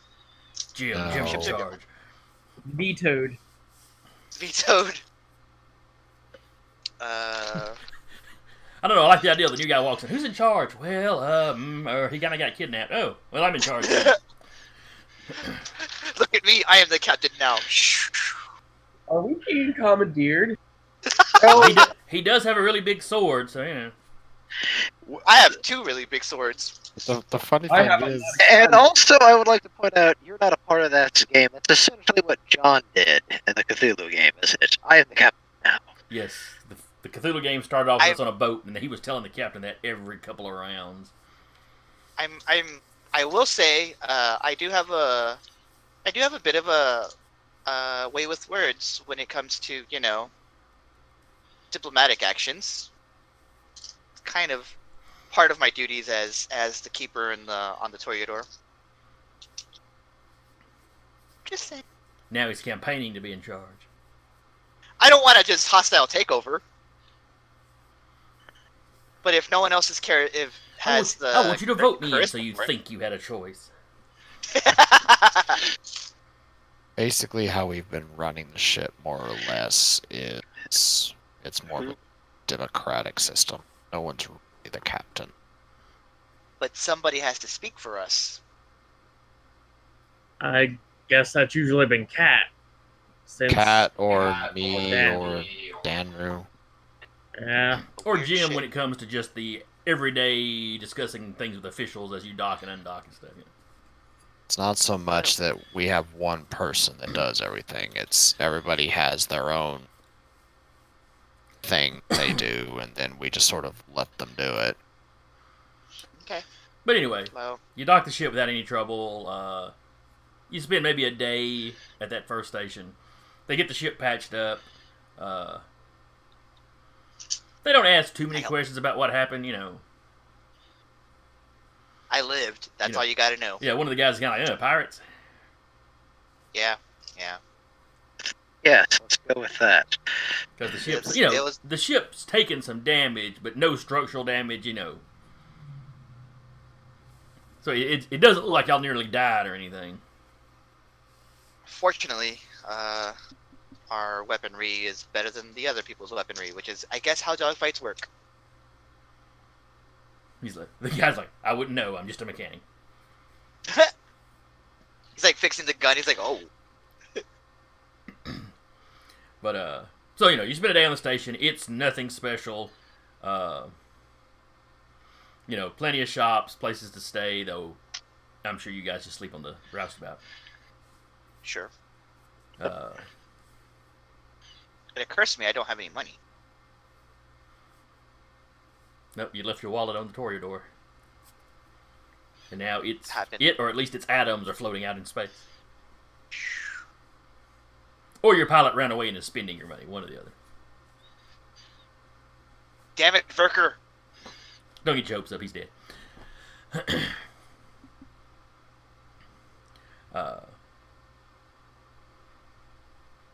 So yeah, you spend a day there. If there's anything particular you wanted to do at this station, you can. Otherwise you just stay there for a day and you move on. I mean, I don't have anything unless the guys do. Does the station have a guns and ammo store? Yes. Not anything super fancy particularly, but you can definitely stock up on your ammo. For the roustabout, you can replenish your supply of missiles.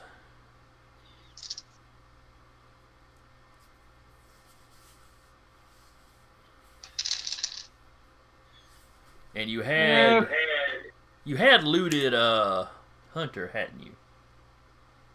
Mm-hmm. Yeah.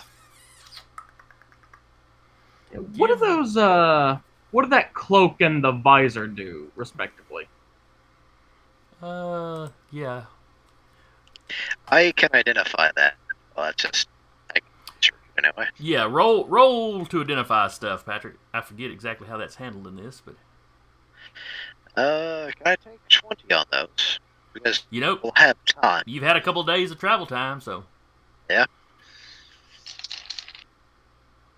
There's Hunter. Let me look at what he's got. Okay. The cloak was nothing particularly special, other than the.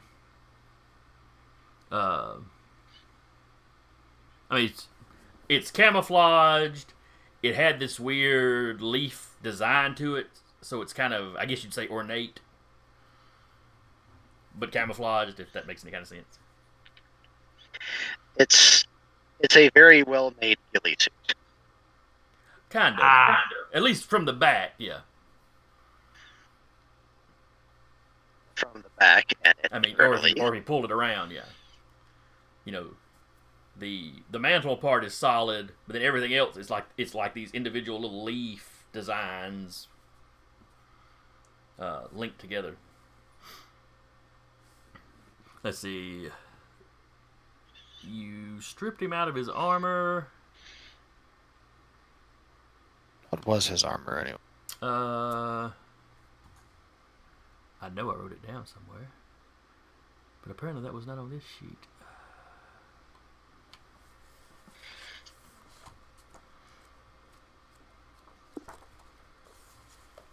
It was some of the more expensive light armor, I think. Let's see, weapons. It was the infiltration suit. Infiltration suit. That is the best one, isn't it? Yeah, that's the best of the light armor out of the base book. He had a high deck, so he didn't want to go medium armor or anything. Yeah, I might actually see if I can use that. Well, it's designed, it's designed for a human, so. Though, truthfully, it would be easy to adjust for that. Yeah. So you can decide who gets that. The cloak will give you advantage on stealth saves in natural environment, in a forested environment. It's not going to do you any good in the desert. Yeah. And I guess if you went up somewhere where some planet where the leaves are purple, it's not going to do much for you. But Guess not. and that's not a randomly chosen color. There are creatures that can photosynthesize, and that they're purple though. Mm-hmm. And the visor. The visor is really just an augmented reality thing. It's kind of like Cat's mask, where Adrian can send information to her through it, and she can look stuff up on it. Now it does do like night vision. It would, to somebody that does not have dark vision, it would give you dark vision. Francis is just gonna offer the visor to Jade. Hey, want a new toy? She may have What already does bought it do?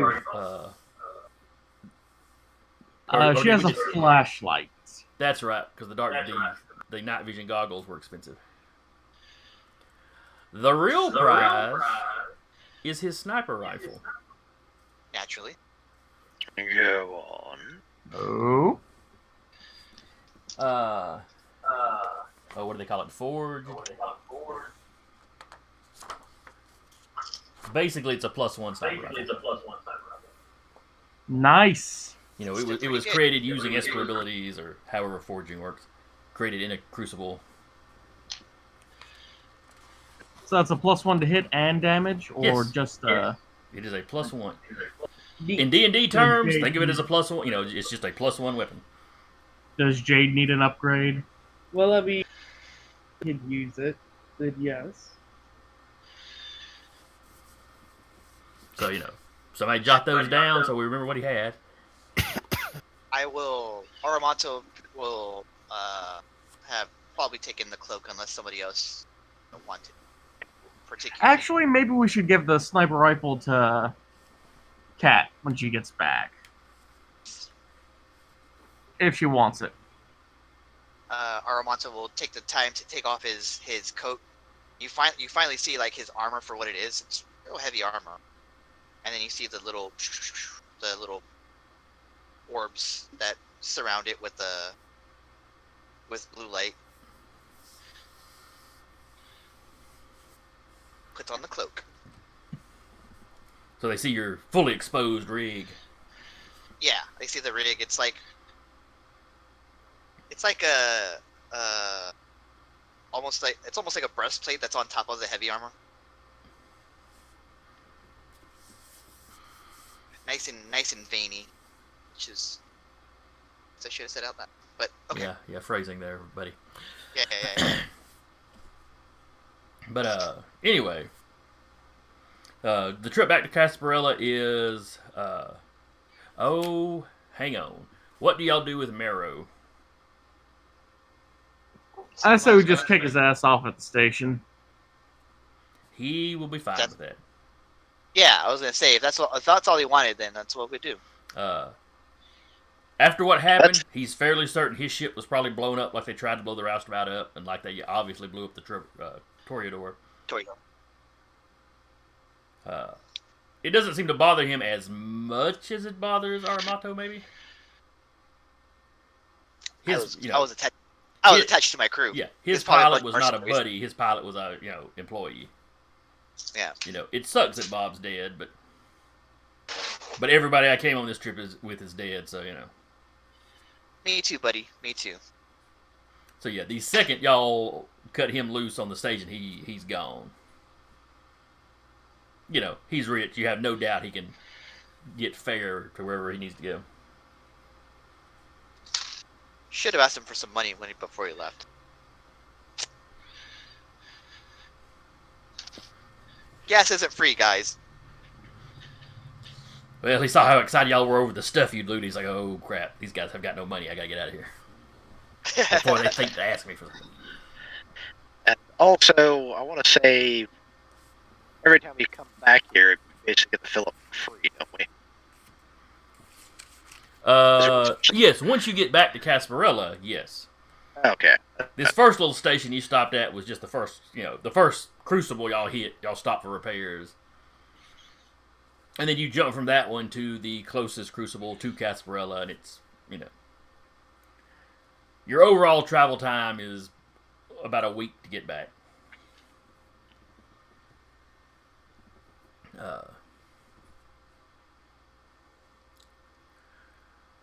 As you're leaving that initial station that you docked at, as you're leaving that, Jim finally comes out of his room.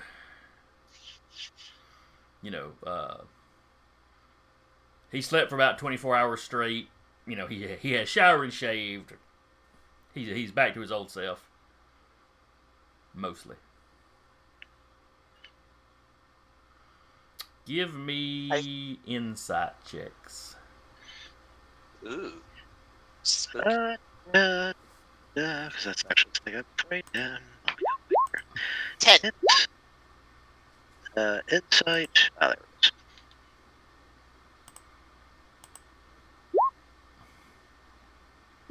Huh.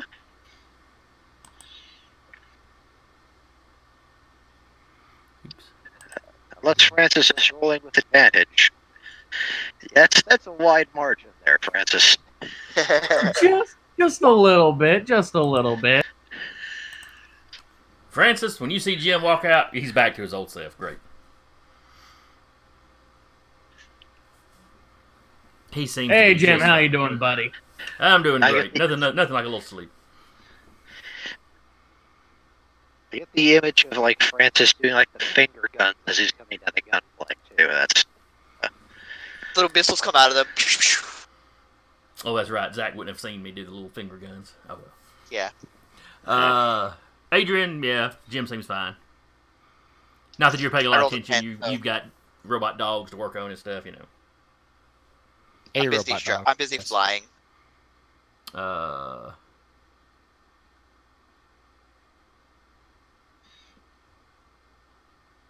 did you roll? Oh, were you the 12? No, I rolled a 10. The 12 is you. Not the 12 at the bottom. There was a 12 further up.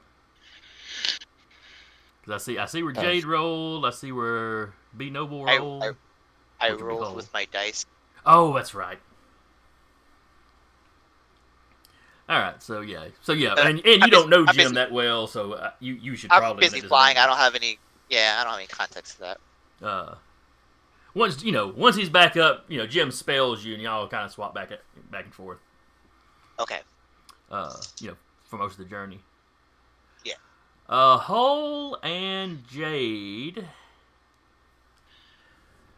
Jim seems a little off. He seems a little.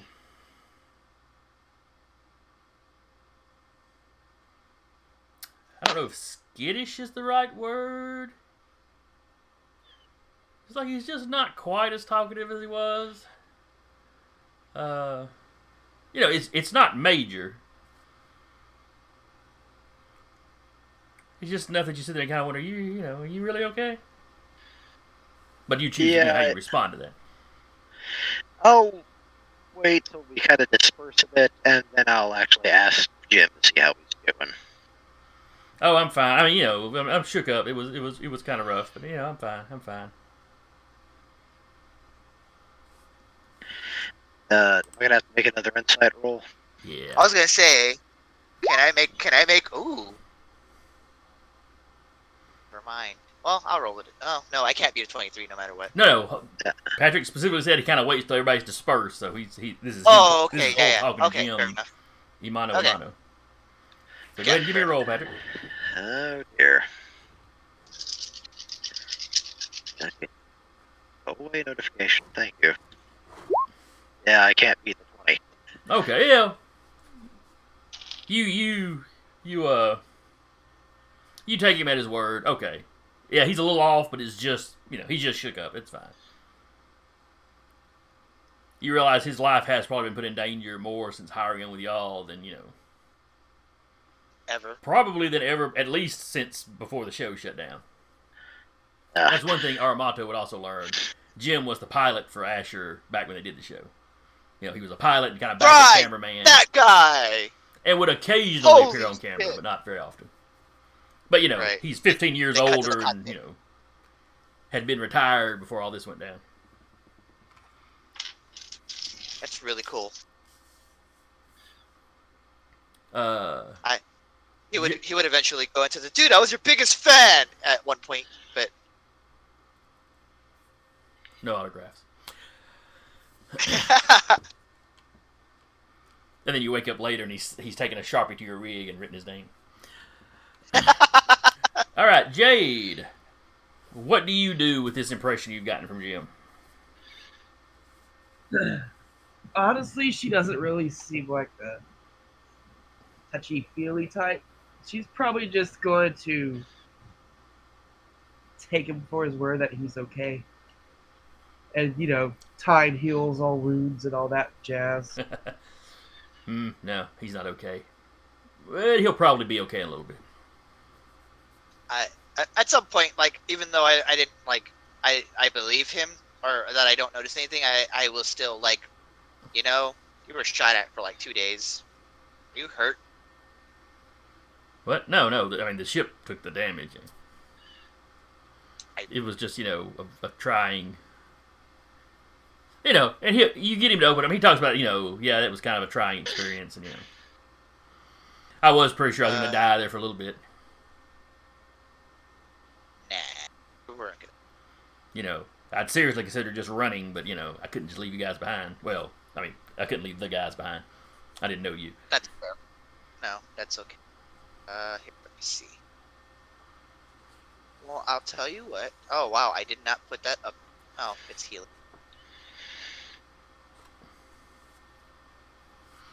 But eventually you arrive back at Casparilla, or the station above Casparilla. Yeah. Armanto, you've never been to this world. Just a quick read up on it, you hit his Wikipedia page or whatever. It is a agricultural world. It's of no real importance other than it's kind of the midway point between two different systems that have a crucible.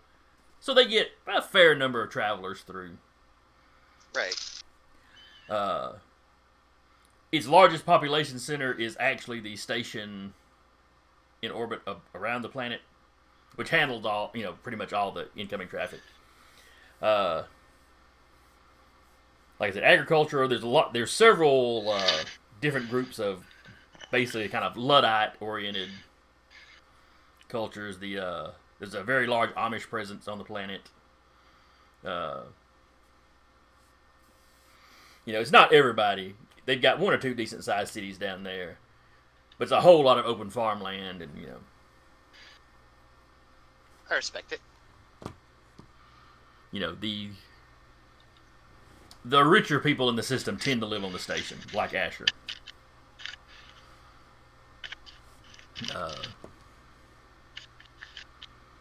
The station is, think something New York City sized. It's pretty good, pretty sizable.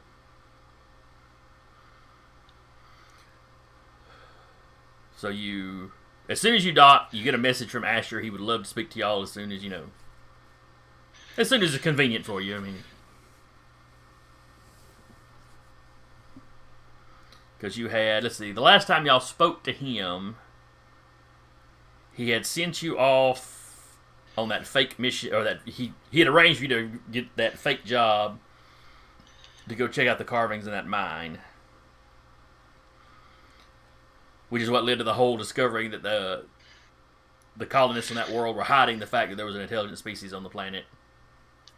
Yep. Or at least a quasi-intelligent species, yeah. So, what just ask. what are we doing here? This is actually a side thing. I just realized we haven't been raided yet. Yeah, we didn't last week. Oh. I think about it. Oh, well, maybe they're busy. They have something that takes. And I think we're not the only people they raid. I think it wound up landing on us several times. Anywho, where are we going? Oh yes, and while you've been gone, and it may have even happened before you arrived, where on ROS 5, the moon, the people of that world have publicly released the information on, hey, there's an intelligent species here. The authorities have moved in to check out what's going on. They have spun it to put themselves in the best possible light, of course, but as they had agreed, as the agreement you had made with them, they have released the information. So Yep. the mayor wasn't doing any double dealing or anything, so you don't have to dive them out. Now Aramoto was asking something. I was mostly just asking what are we doing here, and then I believe Hole said that we were doing a side thing. But honestly, I'm just glad to be in lush vegetation where the trees aren't going to hit me. Yeah, there's a few potted trees here and there in the station. Then you can hit the Yeah, parks they're and stuff. Yeah, you can hit the parks and stuff where there's big botanical installations. Yeah, but they're not gonna hit me. Oh no, that's true. Or if they did, it would just be once as they fell. I also am secretly carrying a piece of those woods, even though I know it's not like the tree itself. I know it was like a creature. Still have a piece. Feed me, Seabold. I brought a clipping. Wanna graft it onto another tree. I've got my own little whomping willow planted in my room. Psh, psh. Just eating flies every thought- chance I get. I feed it little bits of ham, off of my salad, and it slaps my thumb every time I do it. Psh. You say that now, but I'm gonna do that just to spite you. So, is there anything y'all want to do before you go talk to Achille? You can always just fill Aramatsu in.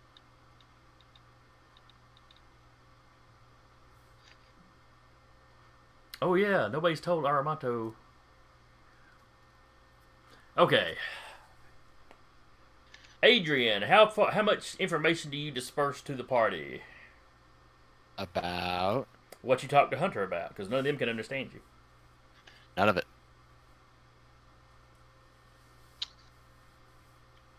I will call you out on that.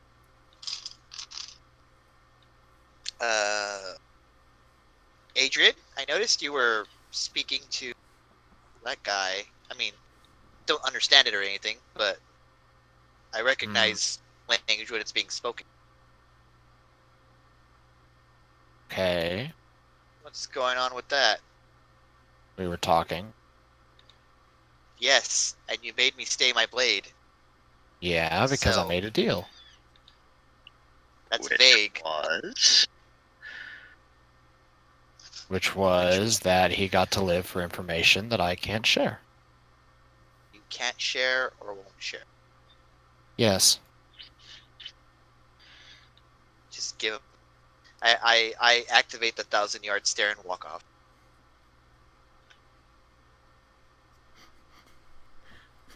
I'm just picturing the whole, and then you stop off in a huff. It's not a huff. It's a breeze of leaves. Which is the first time you realize the cloak does kind of make that noise if you swish it quickly. I like that. God, this is a well-designed cloak. I hope he It's spent the a nice- fortune on our- it. That's the nicest thing Aramonto's ever had. So anyway, you arrive at, if there's nothing you want to do on the station before you talk to Achille, you arrive at his place, around dinner time. You kind of how he always, it always seems to be lunch or dinner when he has y'all over for one of these little meetings. As always, you knock on the front door. Basil answers the door. I'm glad to see you're all well. I was terribly sorry to hear about Master Danru. I'm sure we'll find him eventually. Or you'll find him eventually. Please, come in. Duck out for a second. Okay. So he ushers you in, back to the dining room, like usual. Aramonto, it's like wood paneled walls. There's an occasional, animal head, taxidermied and hung up, or maybe replicas of ones. You're not really sure. Numerous artifacts from various cultures. Great. I went from one hunter to another. Yeah, there's not a lot of those. It's a lot more artifacts and stuff. Okay. One or two things you think you may recognize from watching episodes of his show.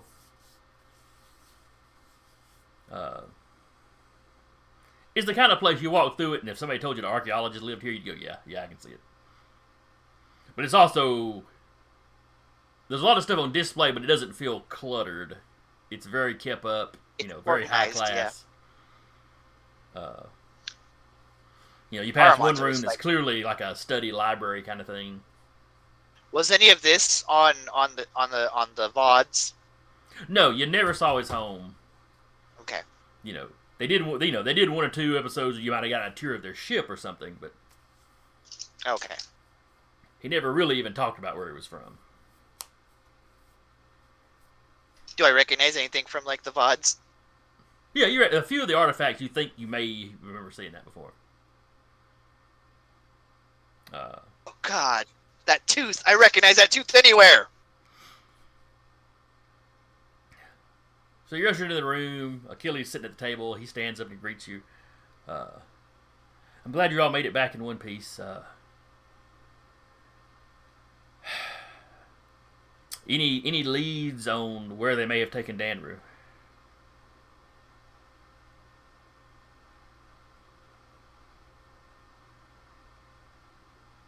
Not really. That is unfortunate. We may have to wait and hope they contact us.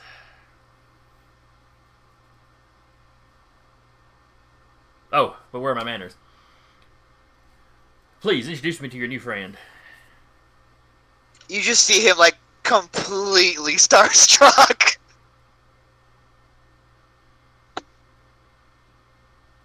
Just like this, like his hands are like in front of his face, like no fucking way. And Achilles pretty much looks like you remember. His hair is a little grayer. He's still in decent Still shape. a grayer, but yeah. It's like you see the buff dude after like 20 years. It's fine. Looks a little flabbier, but I mean that's just what age does. Yeah, and it's not real pronounced with Achilles. But he steps forward and offers his hand. Achilles Vasher, pleasure to meet you. Armando. Armato Sorari. I've. Oh my god. Wow. He just kind of you watched the show. I watched the show. That was everything to me. I loved that show. It helped, inspired me to be more than I was at the time. Ah, you're gonna make me blush. It's an honor. Not to get right You guys down to didn't tell business. me. Yeah. Yeah. Sorry. But and he looks over at the rest of the party. How much does he know? Nothing.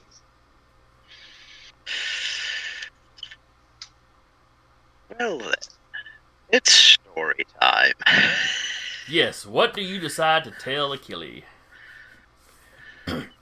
And for that matter, what do you want Armato to What are you know? gonna tell me? Because all Armato would really know is this whack job hunter lured us here. He lured you here. He lured Muro's folks here, apparently. I know he kidnapped their guy, and I Yeah. think that's about it. You know, and clearly he was an Esper, but that's not super, super unusual. Because all the bargaining was pretty much done in Ekajati, so you don't know that language. Yeah. And I'm trying to think of what references they've made since then. You would have heard Francis tell Jim that killing that guy would have only been an inconvenience to him. Yeah. And you might not have known what to make of that. I say we leave out all the bits about the semi-immortal energy beings at war with each other, and just keep going with the That none of you unusual know about.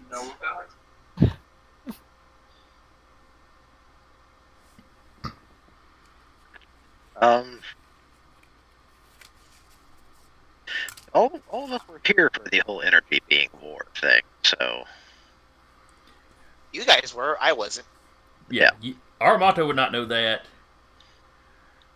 But just from the time you talked to the Ganialo, you know them and the Primoran are, kind of at odds. Mm. Adrian now knows a lot more than that. Yep. And he's not saying a damn thing. Because he's a hoarder of information. He is. Cat will have I'm to not grab an ear at some point and make him let loose of some of it. We shall see. Alright. So, y'all sit down for dinner. Achille asks you, once he kind of establishes that Armato is part of the group, even if he's not necessarily in the know about everything. He'll sit down. He'll catch Armato up for any information that he has that you don't have. So, because he tells you he wants you to know, if you're joining up with them, he wants you to know what it is you're getting into. At least as much as any of them do. He shows you some footage of a gunfight that happened on this station. It's how he met these folks. They were all unloading on the station individually. Kat and Adrian were together. Francis and Jade were together. Danru and Hull both arrived, separately. And they were just all basically in the same hallway, having unloaded from the ships. When two men attacked a courier that was bringing was transporting an artifact to Achilles. The party moved in, saved the guy, took out the attackers, who did not seem to be that worried about self-preservation. They were just worried in basically putting as many rounds into the device as possible, or into the artifact as possible. Interesting. In that fight, they spotted, when they killed one of them, this sort of rainbow kind of prism effect. The way I described it at the time was, if you've ever taken a water hose and kind of, put your thumb over it and kind of sprayed it out, it would catch the light, right, make a little rainbow. Yeah. That's about what it looked like. So not super bright, not real noticeable when you're in bright lighting. In the initial fight, I think only Kat actually managed to see it. But They- now on the VOD. Jade did too. Was it Jade? Okay. But on No, the it was VOD, Jade now on and the- Cat. Oh, it was both of you? Okay. I was thinking it was just one of you. But now that it's on the VOD, everyone can see it. I can't remember if they had footage of that one. There's at least some later attack where they've got full footage of it that he shows you. He tells you these are some sort of energy creatures. Let's see. Did y'all know the name? No, y'all did not know they were called Primora until you talked to the Ganiello.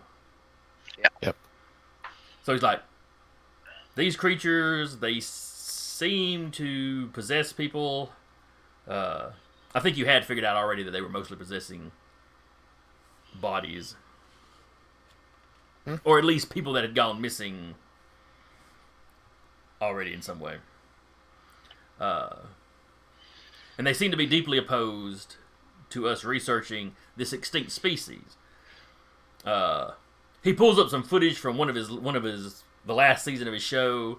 He goes, we did an episode on this new race that was discovered, but we discovered an outpost of theirs, so we knew they were spacefaring.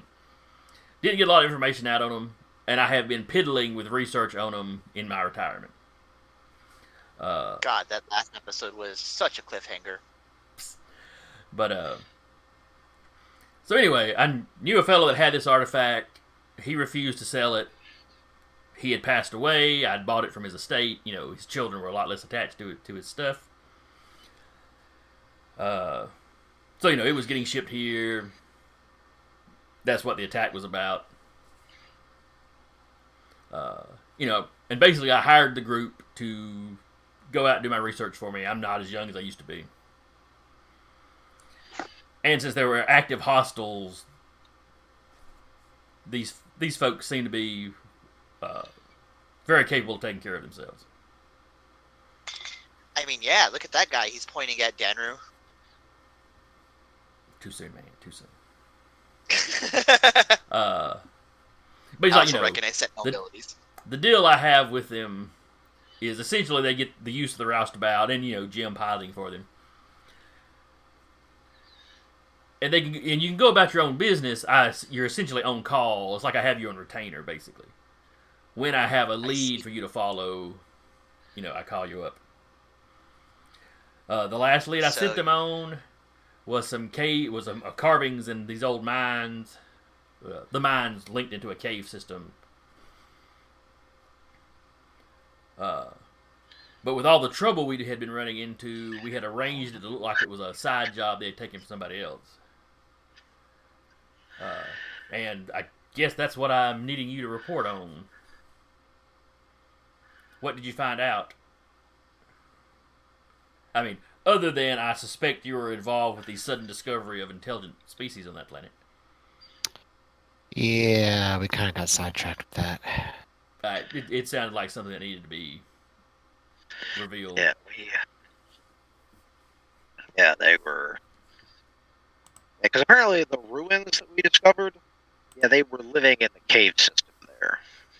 Yeah, it was their home. Had they been there for long? Because the planet had been actively mining that spot for a while. I mean, it had been abandoned, but We suspect they might have actually immigrated there. But the fact they've come that far into the colonized area surprised even them. Yeah, there's a fair amount of movement. Because though the colony's only been there 100 years, so it's fascinating to see a culture or a species in its infancy like that. It'd be like if we could go back and look at the Neanderthal. And this is actually me out of character here. Are we going to actually give him more of where we discover the ruins may have been involved with that species, and apparently the ancestors of that intelligent race were actually brought there? 'Cause I think we actually determined that. All right, what you had determined was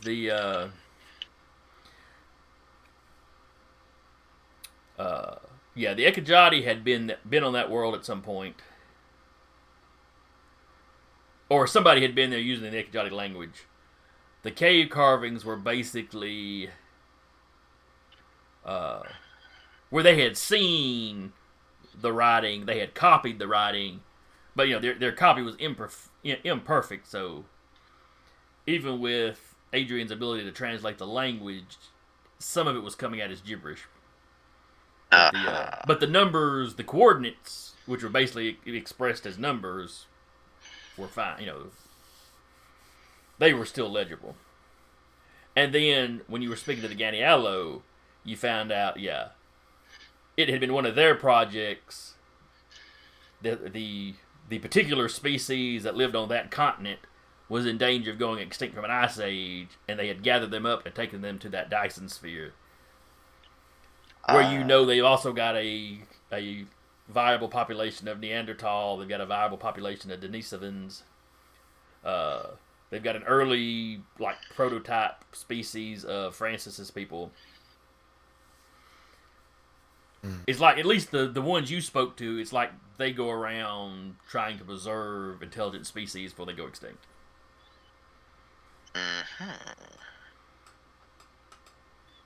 So how much of that you want to tell Achille is kind of what you're discussing.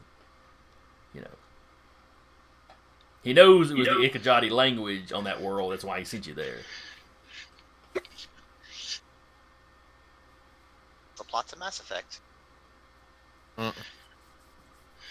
Well, in all fairness, this setting is highly Mass Effect inspired. I don't know what you're talking about.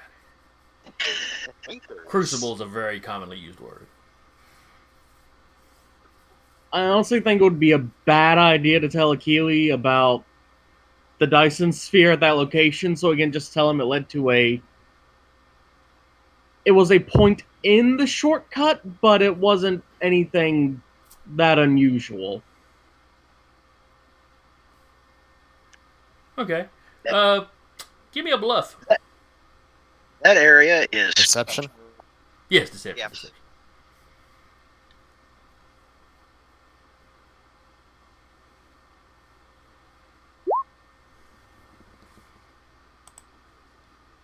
Oh, Finally rolled something decent. I knew you could do it. But he had yet to prove it.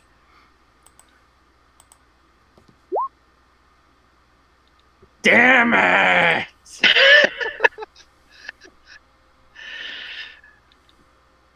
Jesus, get dunked. So Achilles like, so the coordinates didn't lead anywhere. I mean, to the shortcut, which is actually fairly interesting on its own. No, nowhere. Nah. Just space. Right, guys? Just space. Big, wide open space. My God, the steak is delicious. Oh, yes, it's Basil's specialty. Still, it's very interesting that it leads to the shortcut at all. I wonder how the two are connected.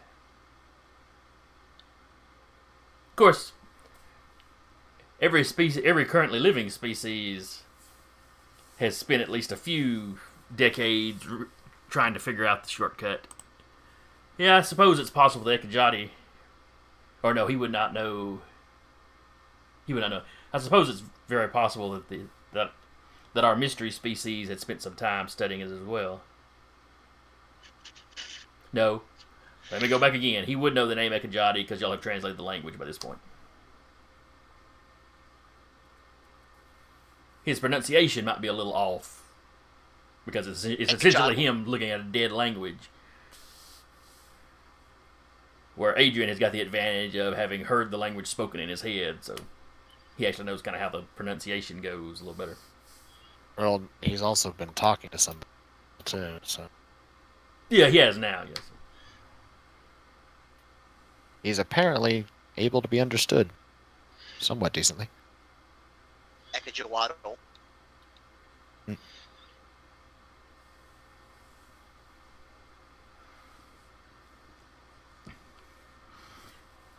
Alright, so basically the story you feed Achille is we took the coordinates, it led to the shortcut. Nothing interesting happened there. We took a side job, Danru got kidnapped. One of these rainbow-colored nut jobs, wanted to play the most dangerous game with us, And we did kill him for some reason.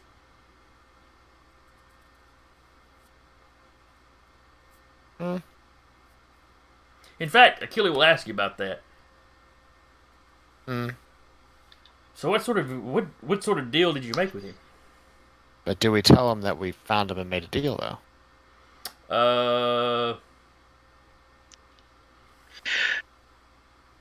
I would assume. Unless the rest of the party's going to, because Adrian won't.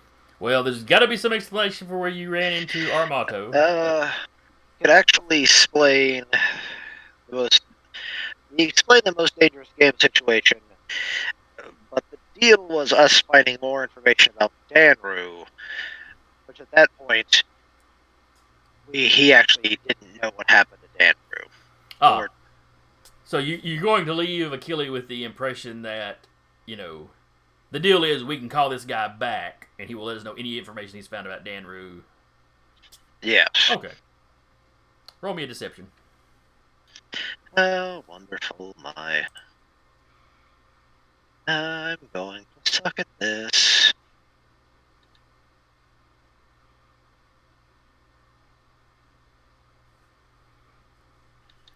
Look, not being a good liar is not necessarily a bad thing. It means you are a good person. Do you have no charisma modifier? No, I don't. Groovy.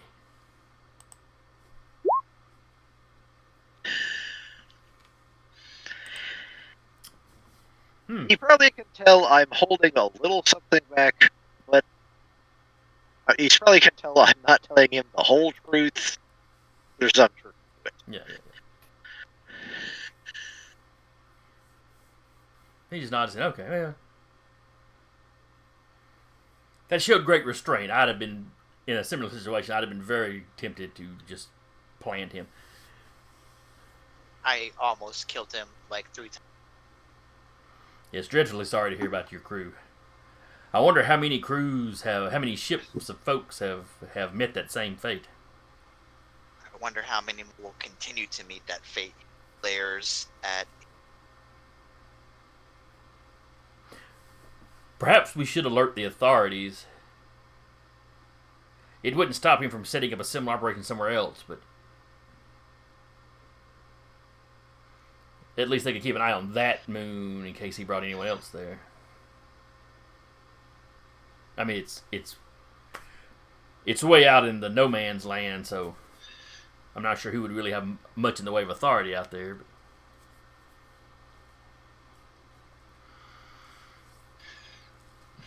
who knows? But as the dinner wraps up, he's like, "Well, I don't have any more leads to send you out on right at the moment.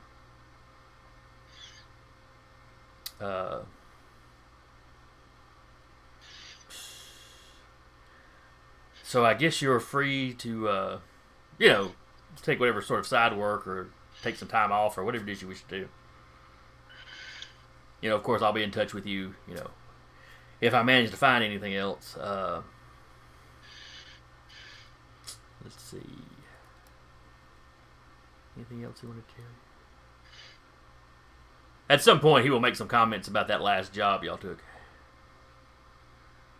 Because the footage of Danru lopping someone's head off on stage in front of, 1,000 screaming teenagers was, it got around.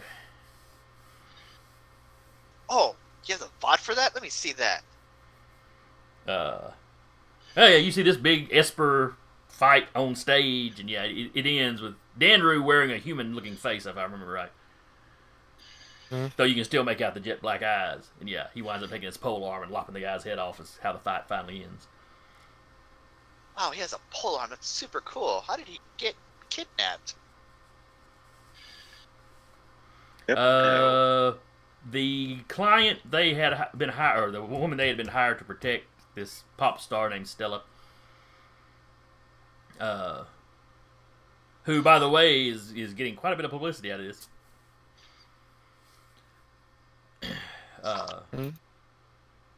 She had been injured in the fight to some degree, and he had gone back to help heal her and some of her regular security folks. And I want to say they gassed them all. And if Danru was still awake, there may have been some threatening. Basically, you come with us, and we don't wipe these other folks out or something. I forget exactly. It's been a while back now. Right. But it was handled with some subtlety, and and after he'd already been in a big fight, so. And off camera, and off camera where I didn't have to dice the stuff out. So. Right. But okay. The tracks.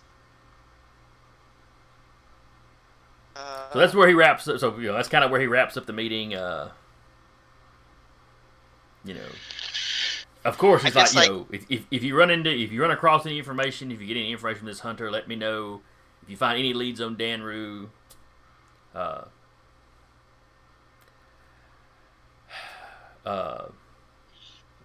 realize these folks probably aren't the sort that are going to go for ransom. If they do, let me know. I know your funds are more limited than mine. I'm actually pretty broke coming. My wallet was on the Toreador. It went. The least of your losses, I'm sure. R.I.P. So as you break, Basil shows you out. He tells you again how sorry he is to hear about, Danru's disappearance. I'm just there, like, shaking his hand, like, it was such an honor to meet you. I am so happy. I'm still grief-stricken, but I am so happy and taking my mind off of it with this. He's like, oh, well, I'm glad we were able to take your mind off it for a little bit. And Basil made a few appearances on the show as well. Yeah. Because he did travel, still in kind of the butler manservant role, but he did travel around with Achille then. It's been a very whirlwind of emotions for the last couple of months. But this is pretty good. Glad I'm off that fucking moon. Well, I'm glad you got off to it. I'm sure we'll see you. I'm sure we'll see you some more. Absolutely. As you continue with this business. Still like shuffling out with his hand like this. So eventually, y'all head back to, I guess, to your ship. Let's see. Our time is about up for tonight. So, when we start up next week, what does the party want to do? Find some work, I'd imagine.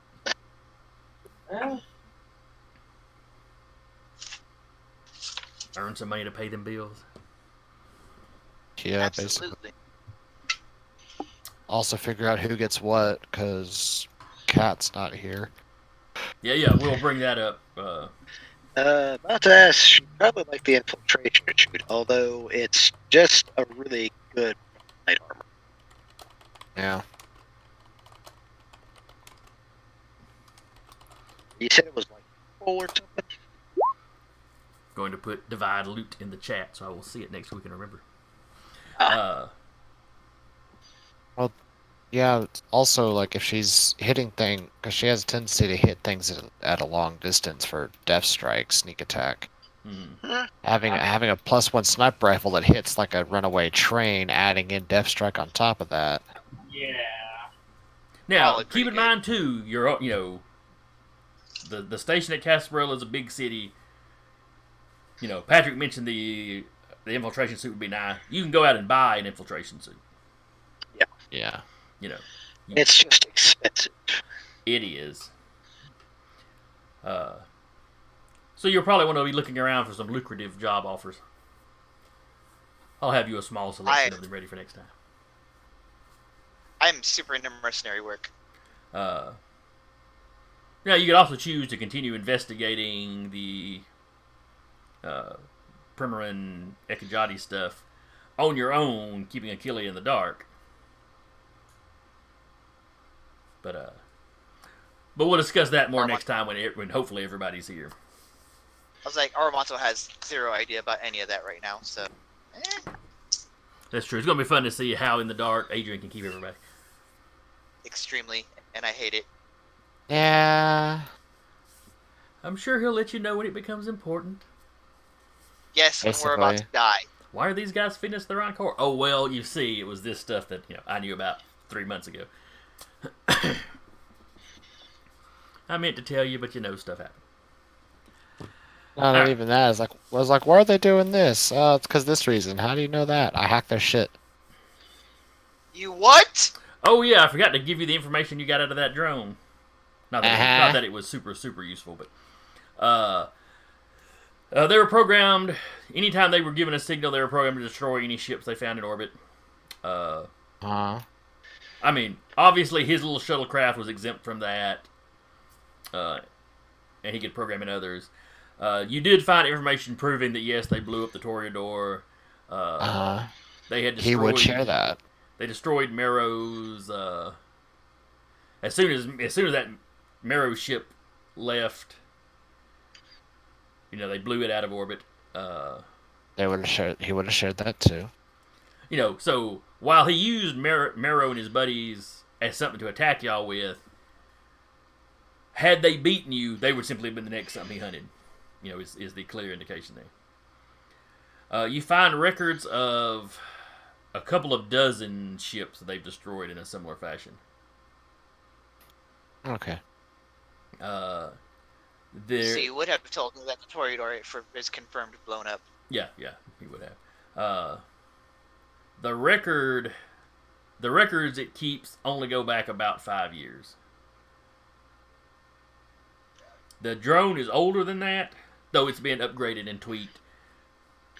Right. But they clearly either upgraded a hard drive or wiped a hard drive or something at some point.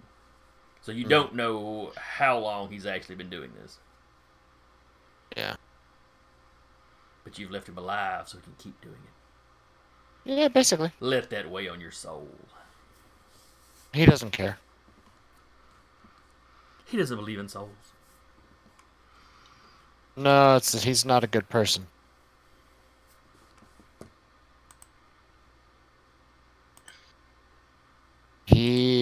Adrian is primarily a person of self-interest. He's chaotic good. I think he's chaotic neutral, actually. I'm looking at his sheet. Is he? Mm-hmm. Oh, okay. You've been playing him all wrong. I could have sworn I put him down as chaotic neutral. You can go ahead and change it if you want to. You've definitely been playing him chaotic neutral. Yeah, he's not chaotic good. He's not evil in the sense that he goes out looking to mess with people if they don't deserve it. Yeah. All right, He's but not we're gonna evil, but he's definitely not good. So we're gonna go ahead and wrap here. See anybody come by to watch? Anybody watching this later, or if we had anybody watching tonight? I never did check the counter. Anyway, tomorrow night will be the Wednesday night showcase where I believe we are doing our session 0 for V's Big Eyes Small Mouth game. Where we'll be doing character creation. I honestly don't know who all's playing in that one. I don't know either. Yeah, I know me and Deca. I don't know if it's everybody that was involved in the Icons game is moving over to this one or not. It looked like somebody who hadn't been playing in a while is joining it. I know they were going to ask Atlas because this is the sort of thing she was really going to be into. And hopefully she's gotten moved into college by now. Otherwise, I'm not sure who. And then it's Thursday... probably us two and Maddie. Do what now? I was gonna say it's for sure us two and Maddie, and then whoever else after that. Oh yeah, Maddie's definitely gonna be there. And then Thursday is Maddie's Curse of Strahd game. Yeah. And I don't think there's anything again until Monday with the escorts, and then of course next Tuesday will be us. As we see what the Roustabout's crew decides to get up to next. Yeah, because on Monday we're on a boat. He put you on a ship. He's copying me. I don't appreciate it. Clearly, ships are my thing. Uh huh. He's also a captain. What the hell? You know, I had noticed that as well. So anyway, again, I've been your GM for the evening, Jason, and with me has been Deca playing Armato, Eric playing Adrian, Zach playing Francis, Hey. Patrick playing Hull, and Anna Ta-da! playing Jade. And we will see y'all next week. Night night. Bye.